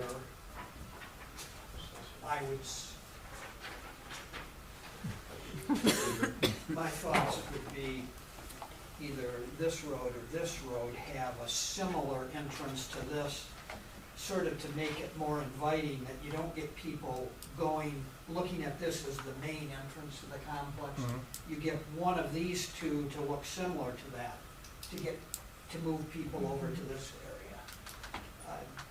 I'm still a little bit concerned, this here I think is proposed to 7.5 foot lot lines. We can have some conversation about that. Okay. I do too. I think that's awful close. You know, Up here. Like the elimination of maybe one lot and splitting that out. And we tried to make them identical to the ones, but I understand what you're saying. Yeah. So in the townhomes, if you did this concept, would you have access to get behind those buildings, you think? It looks to me like it's just, I would view it more, these here are going to have at least a 1 hour firewall between each units. We'd want it to go up to the underside of the roof. If they put fire retardant plywood 4 foot on either side of that, the firefighting operation would generally be from the street side, just like a residential house. So what are you suggesting, or did you just maybe have those townhouses rather than houses up there? No, he was suggesting spreading the lots out and making them slightly wider. Making those also the 55 as opposed to 50. Yes, And the similar, chairman adding had that extra requested footage. Possibly, some of the homes have the rear entrance garage with the drive or the alley. We could work with that. That would actually be a plus to give a little diversity to the character. Do we have a price range you're thinking these townhouses are gonna sell for? No, not at all. Okay, all right, just It's so wondering. far down the street, it's, everything's done by square footage, and so if they're at that 14 to 1850 square foot, it's whatever the market will be at that time.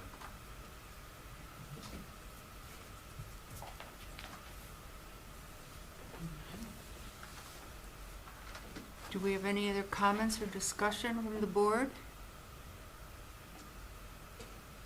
I just noticed there's something between lot 117 and 118. There's some dotted lines that indicate something's passing through there. Oh, I see 117, that. 118. That could be a pathway or? there's like a pathway or something like that. That's an existing easement that it goes from the existing homes in Riverside North, and there's underground stormwater that goes to the detention basin, as I was just responding. Okay. Oh. Okay. But it is a great pathway opportunity, but it's that underground easement.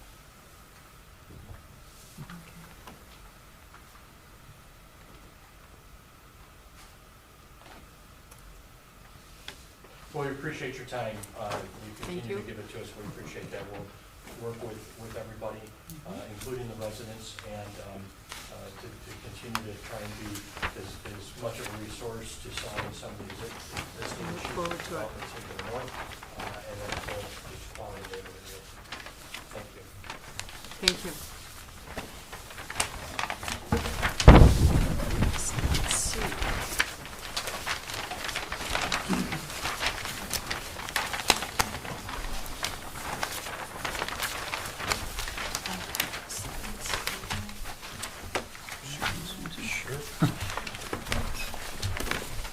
So now I have my agenda. Karen says you have to follow the agenda, Pam.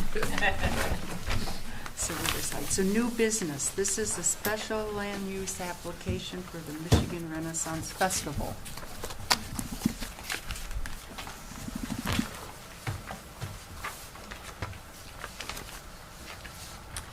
And we do have our comments from our planner.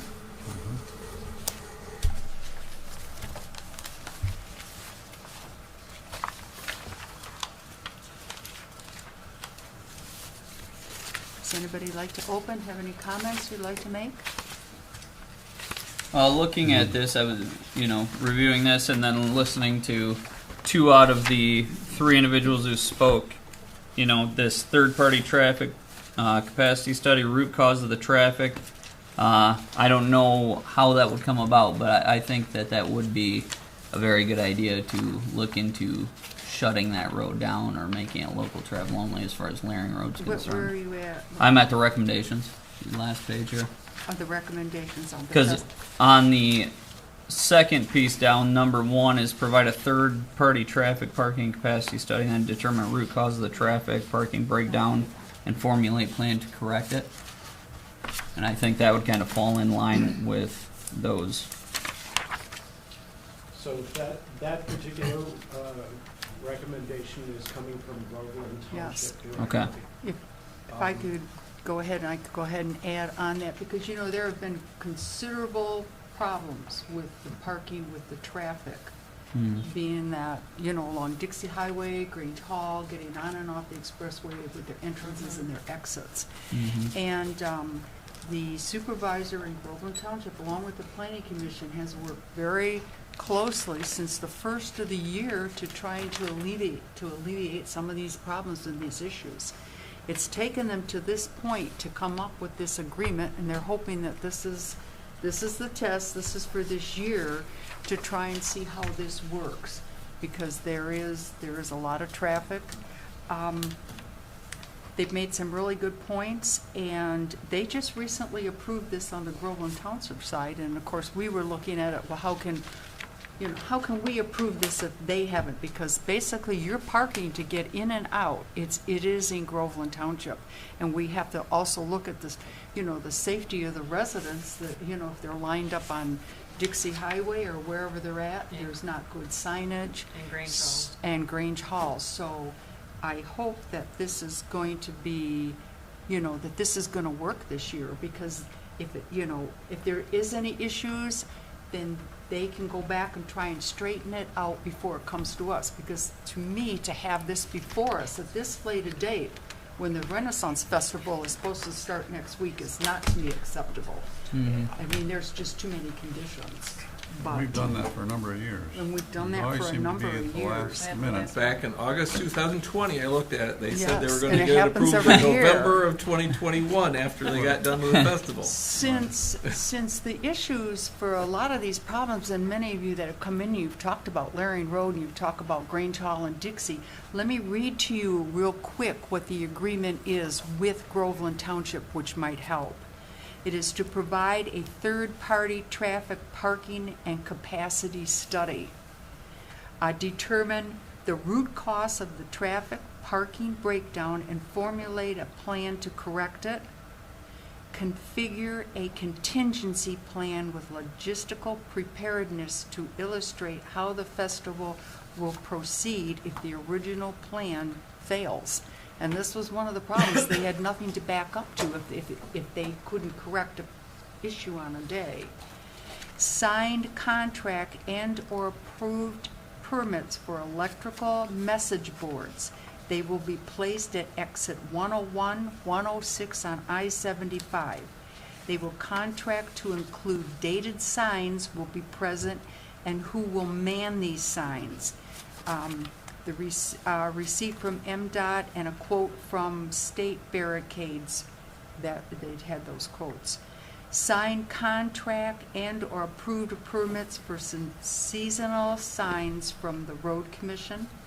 Contract to stat the signs will be in place prior to the starting of the 2022 season, and a map locating each of the signs. Documentation stating the parking spots of the festival will be chalked prior to the opening of the 2022 season, and they will have to maintain that throughout the season, because that was part of it when they wanted to do the parking study, is how many cars you can allow, and if they have to be chalked so they know, so that you're not going to overly exceed some of the, the attendance. Hire professional parking attendants or provide documentation that the parking staff of the festival has hired has been appropriately trained. Add $5,000 to the Groveland Township escrow to cover some of these costs, and submit special use permit applications supporting documentation and payment to Groveland Township. Now that was on their side. This is what they've come up with. They approved it based on this, and so hopefully it will work and it will alleviate some of the problems, and we will then be able to alleviate any questions, and we will have the site plan before us at a sooner date. Because somewhere in our ordinance, I think it said we needed that site plan presented to us, I think it's April 1st. I think it was at April 1st, or? No, maybe it was in previous permit conditions, but Permit condition. our ordinance is, I believe, 21 or 28 days. Okay. Is there anyone here from the festival that can address it? Kathy's not feeling well. Okay. So may I ask, just because I'm unclear of this process, Can Doug are update- we Wait, looking to basically say yes to what Groveland Township is doing or No, saying, and then doing the They've internal? already said, Groveland Township has already reached this agreement with them, but Okay. we were asking, we wanted to be sure that on that side, that was, approved, and they have an agreement in place. So we're here for our side. Is that why we're doing Groveland it? is almost all parking and traffic That's right. issues. So we're Other here than to deal Road with So we're, the festival itself. really. but Okay, I just okay. wanted to bring that out for the residents here that have come in, Mhm. because some people don't realize the festival itself is actually in Holly Township, but the parking is in Groveland Township. So Most if of you have issues, it seems to be basically on that side. Okay. Pam, I think Doug has something to. I was out there today as part of the fire department's review before they opened. And one of the main issues on parking and congestion on Dixie Highway was that the main entrance road that they use, people come in, park halfway through the day. They want to leave while there's still more people coming in. That main road gets gridlocked. The sheriff's deputies hold the traffic on Dixie, let them out. and you get the backup. To resolve that, they're in the process, and it should be completed tomorrow, putting in $100,000 second main entrance road, so that the one road in, one road out. And the deputies have been told that once, if there's a failure, the message boards that they've committed to have on I-75 will switch over and alert people that the festival is closed before they get onto Grange Hall or come down north on Dixie Highway. The problem with the message boards was several years ago, they would request that the signs be changed, but nobody would change them from the firm that owned the message boards. Supposedly, that's been It resolved. needs to be up to the He needs to microphone. have the mic. Sorry. Yeah, we can't hear Okay, you. yes, you're right. I should have mentioned that. Thank you, As Doug. far as the traffic on Laring Road, it's my understanding that they're going to have a sheriff's deputy at Laring and Dixie to prevent people who are tired of waiting from turning onto Laring and heading west. So I can't speak if that's for sure, but that's what came out of the meetings that we had at Groveland Township. The issue about the Google Maps, that's something they can't resolve. When Google Maps recognizes a traffic jam, it automatically gives people alternate routes. They have the exact same problem on Groveland Road, where all of a sudden people are flooding these roads. So what Kathy Parker told me was they've reinstituted sort of like a Facebook page, but it's a communication page with the people who buy tickets, where they're going to post updates to try to address that. I don't know that they know how effective that it is, but that's what they're going to do.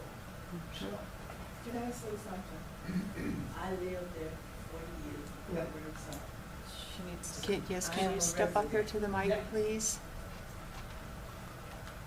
I've been at 6499 Laring Road for 40 years, until when the Renaissance was coming and going off 75. And on Sunday, I go to church in Pontiac. I cannot get in time enough for church, because when I get out to make my turn, no one lets you in. And they have those Oakland County Sheriff, but they only down there at the place where they go in the Renaissance. They don't have no at Laring Road. And then when I went out Laring Road, I wanted to go to the grocery store. And I went down Belfort Road and came back out, and I still couldn't get on. And they've been doing this, like I say, I was there before and there now, and they have no appreciation for the neighbors, none. This is facts. It's not what I hear, this is where I have lived with. And it's gotten worse and worse. We complain. Like Groveland, they drive in Groveland, but most of the parking is in Holly Township. So Groveland is just like an edge this, and I haven't got any respect from that Renaissance since they came in there, and they keep promising, and promising. And I cannot get out of my road now, not Dixie. No, that can't. If a fire come, a fire truck, I'm trapped in my neighborhood. It is a concern. Yeah.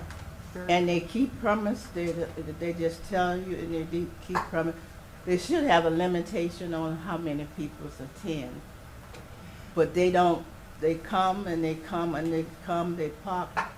I tell you, I'm not saying what, I live there. And that's what I bought my home and built a home there for 40 years. And I hate to see, I just got back in town and my husband told me the Renaissance Festival is coming. And I know for the last, and they don't seem to, they don't have no police or nothing. They only the one that goes in, they don't. And we just stuck. I have to go try to get out there and then go there, and I have to go to church. At first when they started, they had a resident pass where you put on the dashboard to let the cops let you go on. That went away. And the only they direct is in the Renaissance. We might want to. Did that work, the Maybe. resident sign? Did Yeah, that- but they quit that They put that years ago. They quit that. They used to have, give you a pass to put in. Mhm. And when the cops standing out there and they see you resident, they'll back you on. Yeah. They quit that. And they have no respect for me. I pay my Can- tax dollars, Can we been bring there that for back up? years, We, yeah. and I Talk get no to Groveland respect. about this with Lo- None. Larry. And that's when I used to live in Pontiac, so I come to a rural area to have peace. But the devil found me. So anything you do, I can't get out. You know, if somebody something happened to me, I'm old, my husband old, we can't even get out of our neighborhood. No, And it's it a gets concern. worse and worse and worse. And the people have, once they come, they have no respect for the neighbors. Come out, you can't even come out the driveway. If you coming out, they won't stop. All they headed to the Renaissance Festival. And that's the way it's been since the Renaissance, and I live there and still live there. And I hope y'all can do this. I pay my taxes, I do everything that they tell me. And then most of the time, they wouldn't keep the yard mowed or nothing. I have to call down to the township to have them to keep the place up. And cut the yard, they have no respect, except for that 6 week they have that. They don't give a damn about the peoples in the neighborhood. And that's sad to I hear. know that. Thank you. It's sad to hear. Maybe we could see what we can do about that.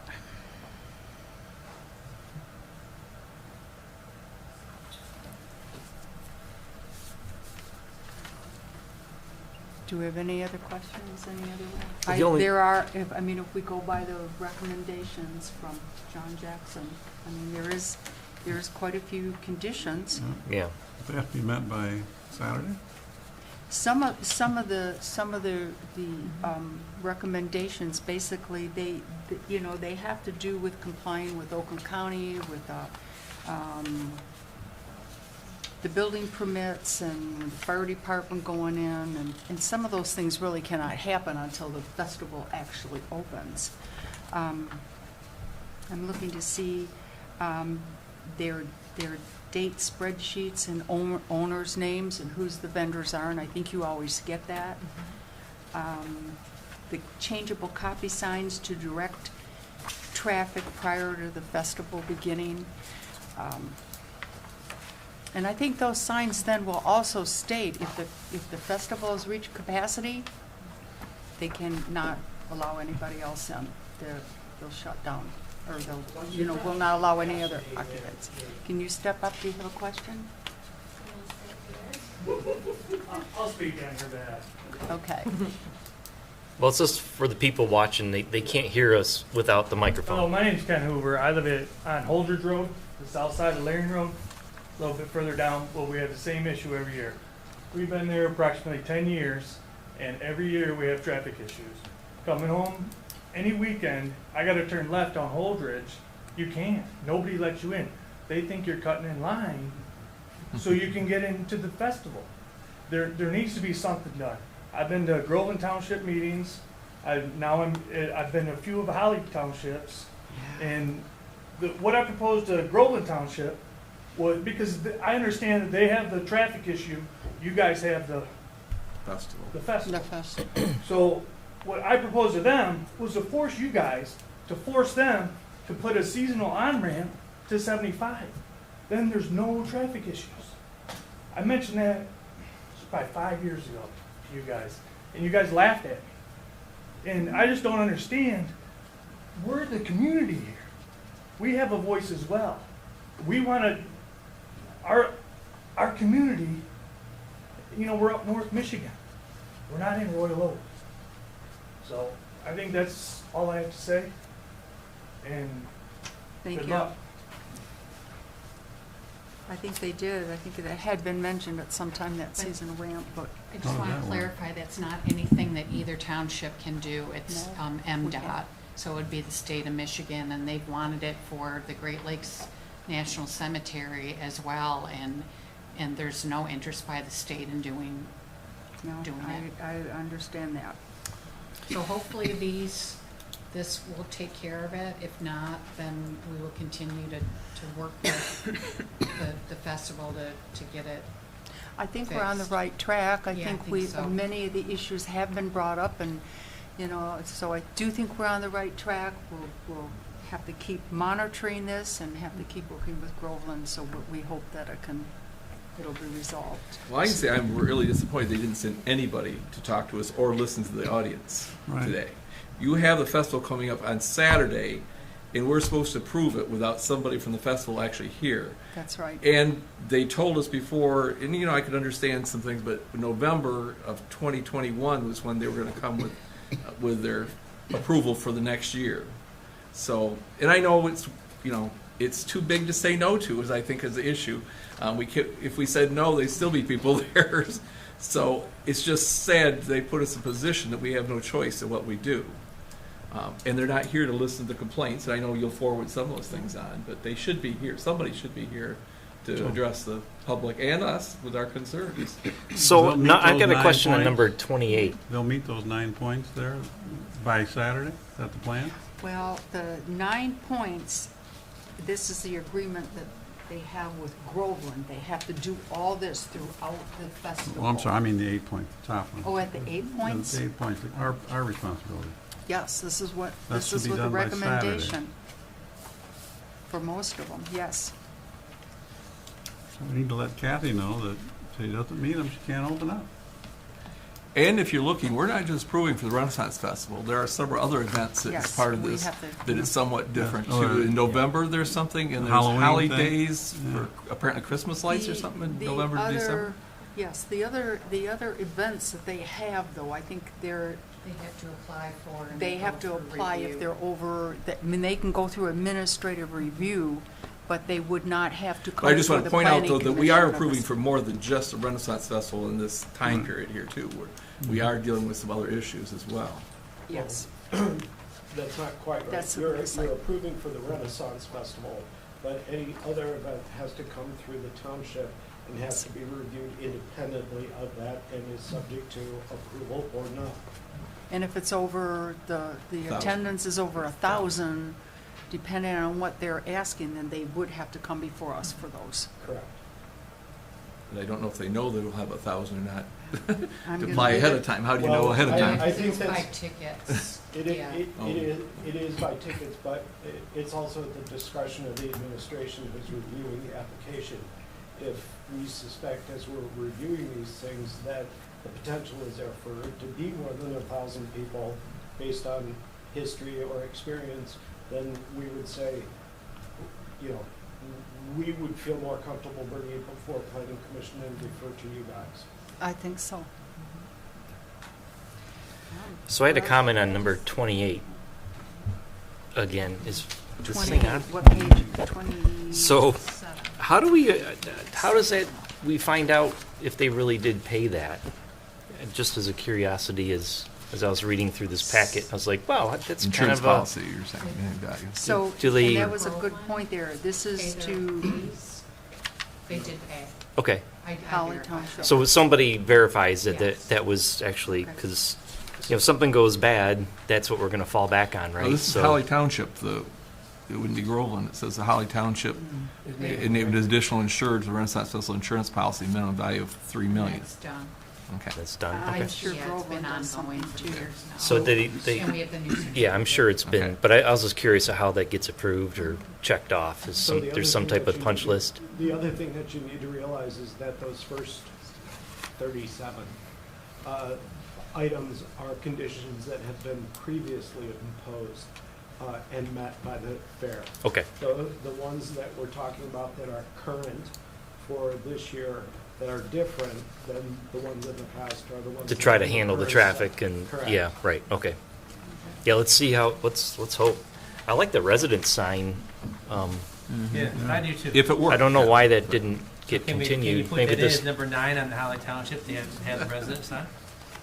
Just, if they said it worked Yeah, before. absolutely. I mean- It's a special land use review, so these are my suggested conditions. But if there's something that you all as a planning commission feel like you would like The to add to problem that. with that is there's not cops at Laring Road and there's not cops at our road. Right. So it don't work everywhere. Well, but they talked about there will be At police Laring at Road. Laring Road. That was That's part of what the they- conversation. Correct, Mr. Smith? In November, that was what they. No, that was years since I've been out there. At first they had it. Right. They had it for about a couple of weeks, and that was it. That's not right. That's not right. I tell you what the cops did. The cops be there on the holiday, where you got a 3-day weekend. They come up there. That's the most traffic you have. Other than that, the cops don't be there. Oakland County don't be there. In Oakland County, you can pull right up there where they're going into the festival at, and you sitting there, and they wait for cars to come. When they can let you go, but they don't do that. That's not the Renaissance fault. That's Oakland County. They do that on their own. Okay? Because I went down and I talked to Kathy. Kathy said we told them to let that traffic flow. But Oakland County don't do that. So I don't know how you're going to get them to do what they're getting paid for. But they do not do that. And that's where we had a problem at. You can't get out of Laren Road. They need to put a cop up there from the time they start to their end. But what they think, that it's not too many people coming out of there. But now they have a lot of people coming out of there. Because, I don't know, do Google send them that way or who sent them that way, but they come down Laren Road. Last year, that's what they did. And this year, going to be worse because they have lifted some of the restrictions with the pandemic. So it's going to be a lot of people over there, and we're going to have a problem. So I know Groveland say what they say. They don't care. Groveland don't care. As long as they're giving them a donation, they don't care. They don't care about the people that lives in Holly. You all got to take care of that with Groveland. Because I've been in a meeting with Groveland, and they really don't care. Thank you, sir. The sawhorses would be in Holly Township if you did that idea. And that, I think, would really help. And Pagan Road. Well, I think we've got some good recommendations before us. I think we're going to have to see how this works out this year. I think I do agree as far as having this in front of us this late. So I think the Would it be board appropriate can, to request somebody come to our next meeting, which would be right after Labor Day, and address, if the issues are being addressed and how it's going? Since nobody's come today. I think that's a good idea. Yeah. Mhm. That's At the perfectly end, reasonable. Especially since nobody came today. So I guess Especially. because they're required to present some reports and some statistics to us, and if we set this up for the month or immediately after, so we know, so we can tell them right then. And that was part of the idea with doing it in November of 2021, so we'd have what has just happened and review it. And it does make some sense to do it a little bit before because things change as the plans change. But it also makes sense to do it right afterwards when everything is fresh and people know what's happened with the traffic and such, that when you can actually address the problems way ahead of time, so you have time to resolve them. But they have time to address some of these by Saturday, right? And you're thinking they already have, or did you know, Karen? Is Yes, they're addressed. some of them are. The last one is the drive, which will be done, Doug said, tomorrow. They were bringing in culverts to finish the road out to Dixie. They had excavators there. They had at least they had 1,000 yards of road gravel that they were going to top the whole road with, and they're doing it today. And that should really help the traffic a tremendous amount. With that southern egress. The pass Well, issue, because that there's- was discussed. Well, there's the one way out and one way in, and yeah. I suspect they're agreeable to the residents' pass. Yes. Well, I think Residence Pass sounds good, and I still think, I'm sorry, I forgot your name, but the barricade that simply said, residents only, no access to the Renaissance Festival, basically probably all the way down Laren Road, like at Fagan Road. And then one that was at Dixie. I mean, that'd be fairly inexpensive to put up a simple barricade that had those signs on it. I think you need to get the permission from the road commission. I to would do agree, but that's their job, that. That's- wouldn't you think? That they could get permission from road commission? I mean, I'm not saying it's barricade on the whole street, but if they just had, signage there that simply said no access Renaissance Festival at basically Fagan and Laren. And Laren Road said residents only. And there again, big orange signs that you guys got to put in your car to say residents. That the That I police think would officers work, could but- see. That they acknowledge, They, know that they're they there, would, yeah. I mean, I realize we can't fix everything with a magic wand here, but I still think, Well, I think it should be, if you're considering that, it should be no Renaissance Festival patrons, because you can't restrict people going through. right, I mean, public whatever the signage should be, I'm not, I'm roads. just, everybody's ideas here make sense to me. Right. And yes, I've seen Dixie Highway during the Renaissance Festival, yeah. Sure, I'm sure the festival's great. I mean, a lot of people You've seen like a lot of it, Dixie but- Highways just sitting there Yeah, waiting but- for the traffic to pass. But I mean, I-75 is a mess. I mean, there's no doubt. It is always a traffic problem. I don't live in the spot that, so I can avoid the area. But if I live there, yeah, I can see where. So what I would suggest is Yes. what you had suggested is to have a follow-up meeting to this one where we have somebody from the Renaissance Festival come in and apprise the planning commission of how the plan is currently working or not. And I think it needs to be published in a way that the residents know that somebody from the Yes. festival is going to be here. And I highly encourage all of you to come back and voice your concerns directly to that person. The planning commission here has limited ability to modify traffic patterns and things like that because that's really out of their hands. But we do have control over vendors and access and site plan improvements and all of those other sorts of things. But when it comes to traffic control, it's not really a planning commission issue.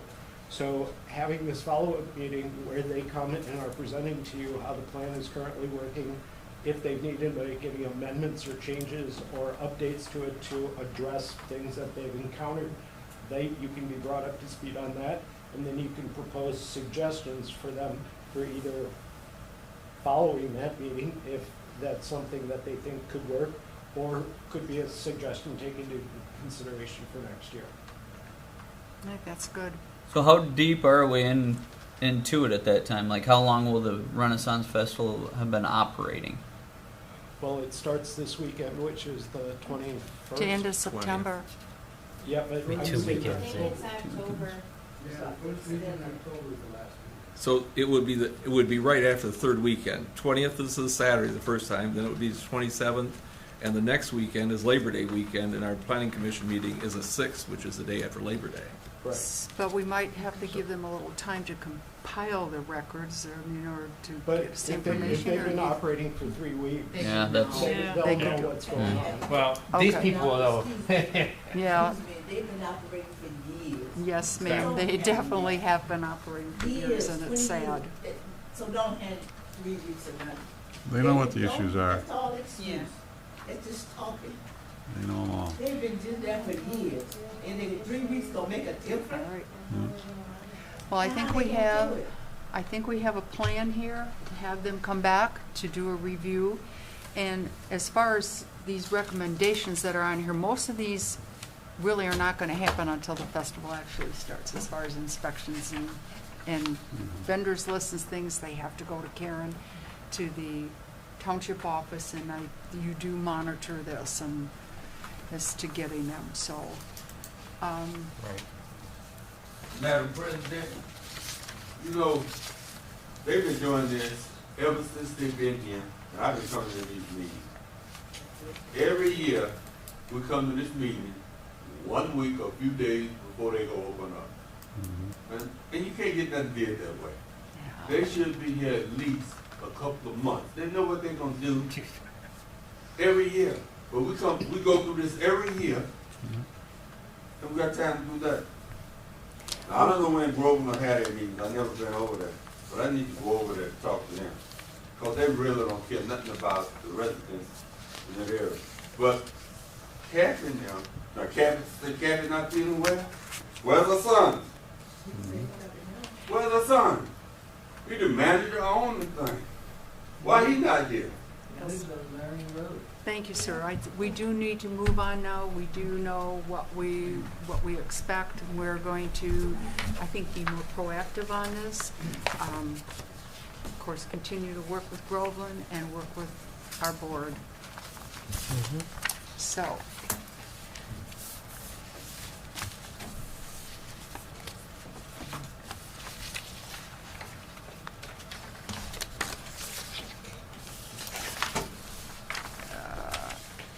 So right now, we need, I need to hear from the board, motion It's for multi-million-dollar the thing you don't even fill out. site plan for the special land use. I know I couldn't find it, for the special land use.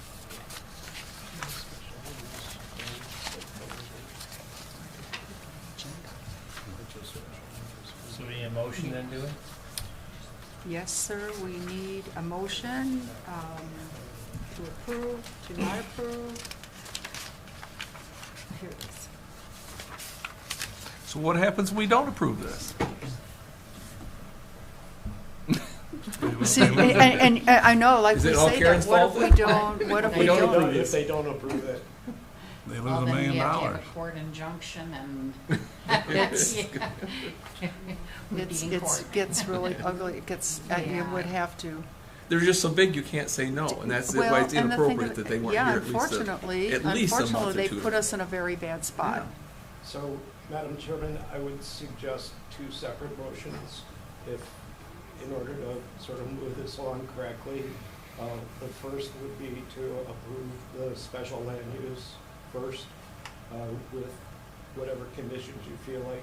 I'm suggesting the ones that are in the review, and you could add the condition that a representative come and provide a report at the first meeting in September to update with the effectiveness of the traffic management plan. And then the second motion would be to approve the site plan with the conditions that are listed in the review as well. Because they're two separate things. You couldn't just say special land use application and site plan? You could. Yeah. Yeah. You could do it that way too if Yeah. you'd like. It actually should have been worded that way. Does that make sense? So, and in part of that, can we also put an addendum to the fact that this has to happen way earlier next time? Yes, I mean, absolutely. And then how would we hold them to that if it doesn't? It's really simple. You just don't approve it. I think, we haven't had anything basically to say, you can't open, we're gonna shut you down. I mean, even if you get a court injunction, you go to judge, you go. That probably isn't even gonna happen. But what we need is to be real strict with how we monitor this and early enough that you don't meet our conditions, the conditions that we're basing on what the residents are telling us or what, then we can say we will not approve it. So we Period. should You say can't open. that we want to make a motion that we're going to approve the special use application for the, and site plan for Renaissance Festival for their parcel of 01124766002 with the requirement that they have to be at our meeting on September 6th to provide update on our traffic situation. And also Traffic management. that we need 60 days for future, Minimum. 60 day minimum to approve this in the future. Correct. Minimum for site plan. There we go. And And for special- site Is that plan legal and enough? special use approval, or site, review. We don't want to say approval, review, because we Review. don't know if we would. And what was the date you said you want to hear? September what? September 6th. September 6th. We are having a September meeting that 6th? day, correct? And, if they just come less than 60 days, can there be a monetary penalty? Because it doesn't make any, Yeah. again, they're so big we can't say no when they come, a few days before the thing. It seems like that's the only thing that would be effective, is see, putting to some kind of me- monetary penalty. To me, I think if they don't meet their demands, monetary, then they should put in escrow, maybe $15,000 or $20,000 or something that if, we had to hire somebody or we had to say, we're going to put these into place and you gotta pay it. But we can't set fees. That's can we? probably the township would have to do Yeah. The that. council would, or the township board, yeah. the But I think township that board would be a or township board. recommendation, because Let's we've been start put with in this this every year I 60 know day about it. yes. Well, so if Make a they recommendation. don't come on September 6th and do what we want us to do, then we could recommend the township board. It'd probably be something else we have to send to the township board Correct. Yeah. to Yes. set that. So Correct. hopefully that would be in place by the time next year came around. Yes. That's a good idea. They clearly step. expect to be approved. Kathy wasn't here tonight. She's not worried about it. She didn't send anyone else here. Nobody was worried about it. They were just going to get rubber stamped. They already got they already have tickets sold. You know, Yeah. we can't stop them. That's why it is not quite It's right. difficult. Yeah. So in the second motion, we'll add in the residence pass. I think we need to get that in, The put that in place. Just add that to your motion, Ray. So we're gonna approve this with the planner's recommendations as Yes. well as Adding the the residents can have get a pass, which we probably have to, how will they even get those? issued by the residents. I don't know. Yeah. They'll have I'm to not figure it sure out. Exactly. They can drop it around the box. I think the purpose of having them update you with the traffic plan is for you to be able to tell them that you want to have Larry Okay. Road and whatnot signed and posted and or have. All right, so that they're gonna be here, happens at the meeting. It's not part of the motion. and is that your I job would to say, make sure and they all come to our next meeting? conditions. It is. You'll notify them, I you'll will notify send them, and And then Okay. could we add like regular monitoring of Laring Road during the initial Well, 3 weeks? I Just think that's getting, yeah, Too complicated. I think if Right, too if complicated. we have a Okay. meeting and they come back to us and if they do not meet the traffic management plan and all conditions, then that would, We want think those, that we want that done by, before September 6th. We don't want them to wait to start issuing those resident Yeah, passes. the resident until passes, they September. hopefully would do ahead of We need time. them to start And that it's something maybe as this simple weekend. as telling them that's what was requested and they need to do that, and it would be. I can get it to them. Yeah. That's Yeah. bad. So- that's it. Tell them they got a meeting to come to, and we need resident passes. I will. I'm pretty sure they can figure out how to get them distributed. let's, Okay. Hey, yeah, We're hang gonna on a bid second. out, yeah, let's do, We have to, drop back in. you guys need to stay within the limits of Correct. the responsibilities and of the planning commission. yes. So you're kind of launching off into stuff that's more township Right. board responsibility and stuff. So you all can make recommendations to the township board as to what should happen. That may not happen as part of this meeting necessarily, but certainly Karen can convey at your suggestion to the operators that they have these residence signs and or blockades. and we do have a township board meeting tomorrow. On would it be too late to add something on there for tomorrow's board meeting if it was decided for all these items we're discussing? Because he said something about it be up to the township board and having a township board meeting But tomorrow. even the Yeah, but township we're not board isn't prepared gonna to have, really know what yes, what it that hasn't. cost would be, and we'd have to talk to the attorney, make sure that we can do that, and would have to be part of an ordinance. So it's gonna take time. Okay. And it would really put the would- township in a very bad position. Yeah, I 'cause think we're we not need to move prepared. forward with what we've got here. We do have, we understand that there are issues. We're asking them to meet them. Would be our motion. And I would think our second motion then would be is that if they do not meet with us and comply with the traffic management plan and the conditions, that then it will go back to the township board for legal action. Right, Yes. Period. yes. That's your motion, Ray? Yep. I'll second that. Wait, okay, Yeah. you're going, I thought I made a motion. your motion is, okay, we gotta get these Yeah, I know. motions clear here now. Ray made a motion to approve the special land use and the site plan with the right? She's trying to tell us it's not public comment time, so it's, but she needs to record this, is what I was stopping you. 'Cause all right, she's reading the All right, motion. so if this is your motion, Right. and the motion is to approve the Renaissance Festival special land use and site plan for 2022. With the requirement that the Renaissance Festival representative attend a meeting of the Planning Commission on September the 6th to present a traffic management plan and Update. Update. Okay. You said 60 days. Well. No, that's a whole different It's a- thing. Update. And the fact that they were gonna meet the 8 recommendations that the planner has on here. And to meet this, and to meet the recommendations of the planner. Then. We got that? Incorporated in that was the fact that they would meet with us Yes. at least 60 days minimum before it opens next year But again, that might for be the same thing. I think we township could put board's that in a, position I think to that we accept could, let's do this and approve Okay. this right Yeah, now. that's too We much. got Okay. this, All right. okay? We're good. I have a motion from Ray. You have the motion. Do we have support? I will reluctantly support, because we're going to do it anyway. I have a motion You and the support. protest? I would like, I'm not going to try to reread it back. I think you've Okay. got it down. Mhm. All right, can we It's on have a roll camera. call vote? Yes.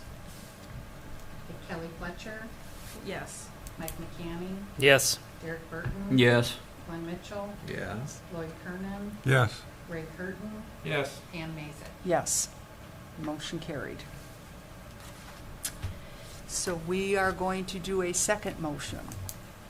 And did we want to do a second motion? We did all No, together. Yeah, you did it all together. Yeah. You don't All need right. Well, except for the, I thought 60. you were taking the 60 days.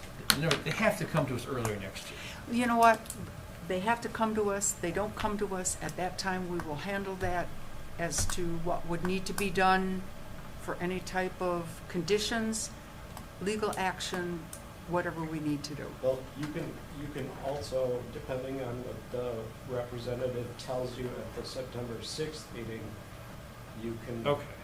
That's right. take All right. action at that time Mhm. also. Is it appropriate for us to do the 60 days, or does the township board really have to do that I in think any you can country? make it part of the permit conditions. Okay, all right. So maybe you want to amend that motion to include the 60 Did I days. stop you from doing that? Sorry. Then we'll have to vote it again. So we're gonna amend that motion to say the fact that, To add the 60-day Day requirement for before. future. Yeah. The applicant shall supply. Well, let's just make another motion. It doesn't Yeah, have to you be can part put of it it. down. All right. yeah, Yeah. there you go. You don't have to Pam, you read the got whole it. thing again. You just add that. We'll just add that. Okay, so you're gonna add the 60-day minimum Requirement before, for minimum civil- requirement 60 before the festival next year, that, so we can address some of those topics and Correct. won't have so many people add. So now that we have that, can Now, we, you can Support, support, yeah. and then you, but is this appropriate because it's for one organization? Or does this have to be for anybody that comes before, you know? No, nope, it can It, be, it can be specific for Yes. them, okay, just want to make sure before we do because that, so. it's a It's- specific special land use for this property Property. and this project. Okay, all right, so I second that motion. Okay. So you have to roll call us again? roll call, yes.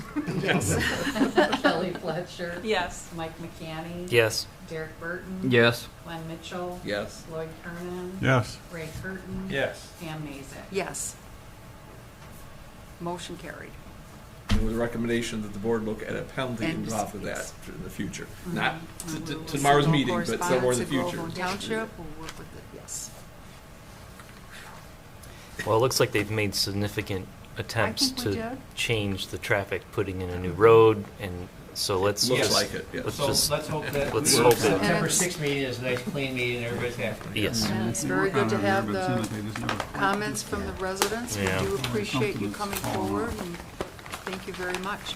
So moving forward with the agenda, reports, do we have reports from any? Karen, is there anything, or planner, no reports? I will just say, just a reminder, there is a township board meeting tomorrow. So. Thank you, Township Board, Holly Township Board. And now we are at public comment for anything else. Do you have a public comment, sir? Come on, step right up. David Gillespie, 1659 Larry Road. What is your name, sir? David Gillespie. David Gillespie.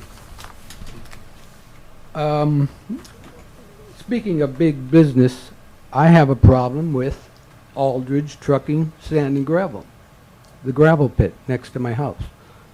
22 years ago, they took a corner of it. Nothing has been done about it. And in 2019, they put a berm next to my property, and it's overspilled onto my property, and nothing's been done. I went to Karen Winchester in February of this year. I gave her a letter to give to all of you, all of the board members, and I sent one to Aldridge. Nothing's been said to me in 6 months. Now, if you look at section 32-154 of the mineral mining extraction operations of Holly Township, which Karen Winchester told me to look up myself when I asked her to give them to me, I came to your office. It's on tomorrow's agenda, so that you know it is on tomorrow's agenda. And when are you going to tell me that? Pardon? When are you going to tell me that? You told me you would keep me informed of all this, and you told me just now. When are you going to tell me? Are you going to call me tomorrow? You called me in March, and after I talked to the board about all this, Karen Winchester called my house and said she was very disappointed that I embarrassed her in public. She didn't comment about any of this problem. She was more concerned about her image. This is ridiculous. It really is, Karen. Don't call my house tomorrow. I'll be at the board meeting. And you're going to address this, fine. But I want all of you people to know that they are encroaching on my property. And this states right here in your zoning, all active mining and extraction conducted in connection with the operation shall occur at least 160 feet from the nearest property line. Now tell me how this can keep going on. And the engineer came, he went up to my property line. He didn't say 2 words to me. I said, I have the mineral rights, all the zonings right here. He said, oh no, I'll look them up. Almost like he didn't even have any idea of what the mineral rights are. It's very frustrating. I came here 22 years ago to solve this, and they did not solve it. I've been here for 6 months trying to get this straight, and it's not being solved. And I tell you, I'm ready to get an attorney. In fact, I'm going to call a law firm. I'm not going to have an attorney. And everybody responsible for this, I will take them to court if something isn't done. I understand. I'm fed up with it. I understand. Nobody is on my side. They're encroaching on my property, and no one is doing anything. I'm sorry for your frustration, but now it is on, Karen said it is on the township board meeting Well, I can tonight, imagine what that's going to be about. And I suggest, and not suggest, but I'm sure that you are going to attend the I am meeting, very stressed. And I know that they have, And the they've board can addressed- address it, they have an ordinance officer, but before you know, I'm not telling you not I don't want to go to attorney, court. but Go to the meeting and speak. I do not want to go to court. This is my township. I've been here for 25 years. But if I have to, I will. Because I'll just use my tax money to sue everybody. This isn't right. This is not right. This is my property. Stay away from my property. That's all I ask. Thank you.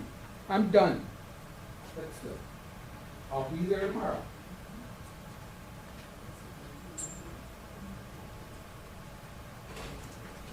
Good night. Do we have any other public comments? Step right up. Hi, I'm Shelby Shirley. I live at 3829 Sun Drive, and I hate to go back to Riverside Village. But I wanted to hear what Mr. Epping said before I spoke. I did make a comment back in June. And I know Martin stood up as well. And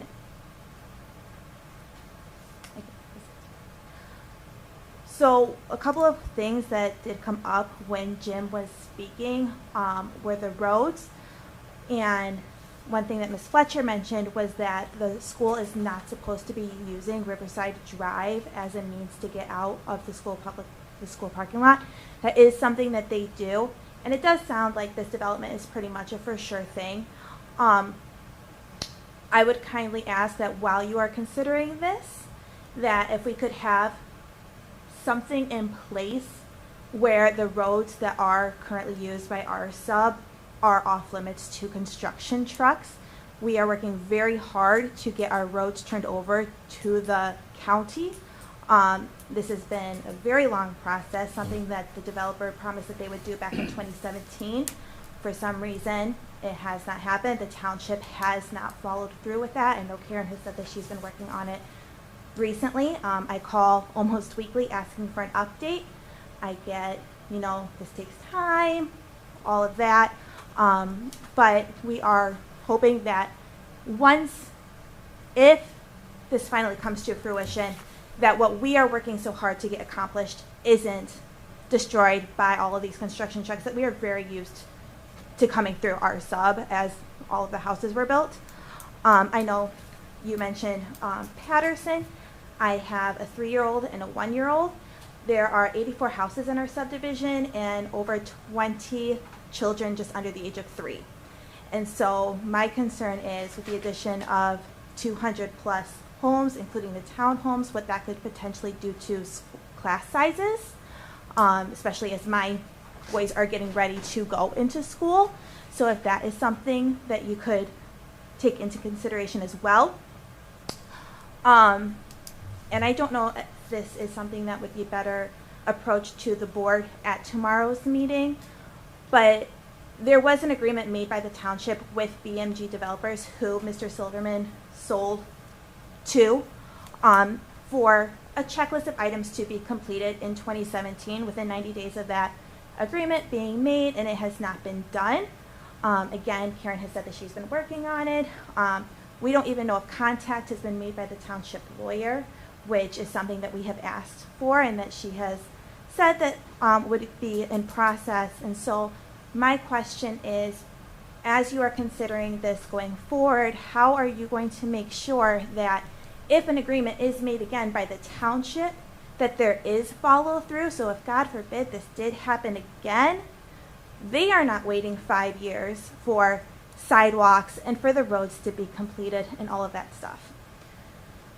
So again, I hate to go back to the village stuff because I know that was about 2 hours ago and we're all ready to go, but I just wanted to bring those points up to you. Thank you. Thank you. The Planning Commission needs to know that the agreement was made in 2017. They do not have to do any of the roads or anything until after all the development, all the building has been completed, which was sometime around March. So yes, we do have an issue with them. We're going to have to take it through the legal process. I did meet with them out there at the road, with the road commission. So everything is in process. And unfortunately, it does take time. I know we would all appreciate more of an update on when something does occur, and the agreement that we have with our homeowners association was at 90 days of when that document was signed in 2017 or by August 1st, 2017 is the documentation that we have that those items should have been completed on. Again, it's a very extensive checklist, 9 main items, including the roads, sidewalks, things like that. But the documentation that we have does say 2017 or 75% of builds, which was more than 3 years ago. So again, just making sure that this does not happen to another subdivision as you are considering approving this plan. Thank you. Thank you for your comments. Yes, definitely to consider. We do not want that.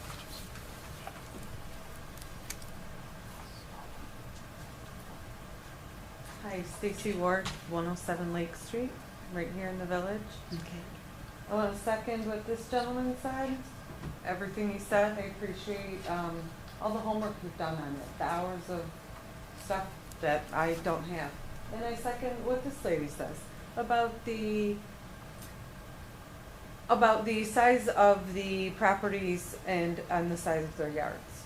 I saw his new thing, and yeah, it's better without apartment buildings, but I, like you, want to see a street view of that, because just from that, those houses look really close together. And a 10-foot minimum is good for the fire department, but I have 2 driveways between my house and my neighbors, and I can hear them fighting.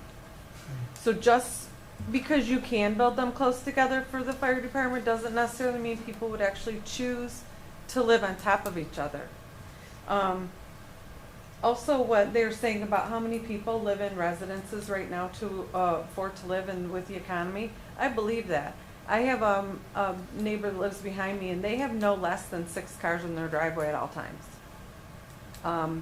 That seems pretty regular when you drive right through town. The streets are filled with cars. I don't see that subdivision being any different. In fact, it might be worse because the economy's bad.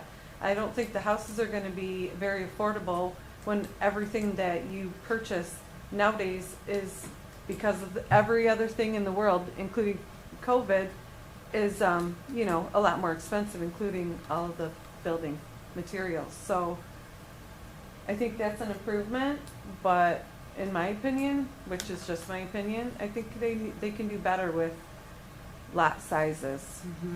I think there's not enough green space for the kids. I don't think those little puddles of water count, because I don't think those are swimming areas or fishing areas. So those are just pleasantries, perhaps, but nothing for children. I don't know if the sidewalks are gonna come near the village, but that would be nice if we had parks that connected, so their neighborhood became my neighborhood instead of being separated by Grange Hall Road and Fish Lake Road. Those are just some of my thoughts. I wanted to bring up, I know everyone's talked about the traffic. My mom lives in the Holly Woodlands. I don't know if you know what that is, the Presbyterian village. It's old people residence. And we've become her caretakers, so many times a week I sit there, and I avoid the busiest times of the day, obviously, but there's times I sit there and wait to go, and I wonder how the old people get in and out of there. Well, I didn't have to wonder very long, because now I'm a caretaker for my mom. I'm out there often. These old people just go for it. And I don't know how often this gentleman has to go. Oh, they just go for it. Because I'll be like, oh, that lady did not just do that. Because I'll be sitting there waiting, and I wouldn't have gone, and I could drive. And I drive a little fast car, too. But what do they have to lose? They're tired. They want to get home. So consider them as well as the buses. You can't move the light. You can't add a light. I don't know where, like, maybe drop the speed limit. I don't know. But I sat there, and I never brought up my mom's place, and it's hard to get it out of there now. And they're just old people, and their subdivision's bigger. Yeah, I wondered if anybody had talked to the school superintendent to see if the schools were prepared to have influx of. That is one thing that we've asked them to supply for us, an update or something from the schools. We are going to take that into consideration.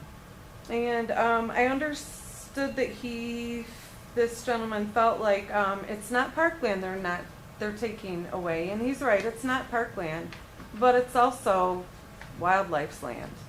So my suggestion is, for all the green areas that they're going to put in, could they put in native plants at least, and not everything that needs a sprinkler? Because I have to pay for my water. Are they going to have to pay for their water, the homeowners? Or is somebody going to just magically pay for the water that waters all the grass and all the green areas? Because who pays for that? I heard him say an HOA is going to be handling it. Well, what's going to be the cost for the HOA for the homeowners? Pay their mortgage, pay their water, electricity, and a giant HOA bill? I just good point. Wonder if our village and township needs it. And I wonder, like, what caused us to even consider it? Because we need more housing? Because I have a rental house next to me that's been empty since the winter, and it's beautiful. I don't know why it's empty, but it's empty. Clearly someone could live there. And I have an abandoned house next to me, which we might not have a blight guy in our town, because it's been a hell of a mess, and they're fixing it up, but it's taken them a year, and it's a big mess. So to say that we don't have housing, I can probably find 5 rentals in my neighborhood right now. Not that that's a good thing, sometimes it's a bad thing. Good points. I think that's pretty much it that I had to add. Thank you. Thank you. Oh, did you notice my shirt? I wore it special Oh, for you just guys. no prettier. I bought this about 15 years ago from a spirit store in our town that used to sell cute spirit gear for Holly. Love wearing this around people from Fenton that I work with because they're like, what does your shirt say? I'm like, well, you have the Walmart, you have everything else, and we don't have all that. That's one thing that I like about our town. You can go buy a gallon of milk and be back home in about 6 minutes. You can't do that in a lot of other places. Thank you. Well, if there's any other comments that do not pertain anymore to Riverside, I mean, we've already. I have a follow-up because Jim has brought up stuff. Real short? 4 bullet points. Says that time. It's not gonna happen, just real I wrote them short, down please. to make sure that I wrote what he said correctly. He said, we believe. They always envisioned this is what they want. I'd like to know who the they are because no one has knocked on my door. Now, I know Jim has said he's talked to people in the sub. He's talked to the board. I haven't seen him walking up and down and talking to people. We talk about the townhomes that can accommodate 4 cars of parking. And I got to be honest, as being respectful as I can, that's a joke. The average, over 40% of the people in our sub alone have a standard pickup. It is 18 foot 6 inches depending on model and make. I can tell you 18 foot 6 inch truck does not fit in my garage, which is the standard that they said they're going to build houses like. Over 25% of the people in our sub, I encourage you to drive around, have had to add driveway extensions onto our driveways because they don't fit there. So now I'm looking at the townhomes. I also know that when we turn them over to the county puts restrictions on parking on the roads in the winter for plowing. And the HOA that Silverman set up in Riverside says you can't park on the side of the road with fire hydrants. So now, where do these cars go? Where does the fire department move their equipment around to? Driving through Mill Point is a prime example of exactly what it'll look like. Because I got to tell you, we see it all the time. It's just a matter of, yes, I will not allow it to be glossed over because that's just not who I am. It's not going to happen. I might be unpopular. I might have people that don't like me, but we're at least going to get to the bottom of it. And I guess the last point I would say is, if we didn't learn our lesson well enough by whatever we want to call it, the economic downturn, in fact, I wrote down common business practices to sell the developments and all that, what are we going to do to assign additional escrows, penalties, security bonds, so that when clearly they've shown that when the going got tough, they got the heck out of town to begin with and left a mess, that it'll be painful enough for them to say, we're going to have to clean it up. What are we going to have to wait for? The Riverside Part 2, 3, or 4 to crash and have more of an eyesore? That's it. Thank you. Thank you.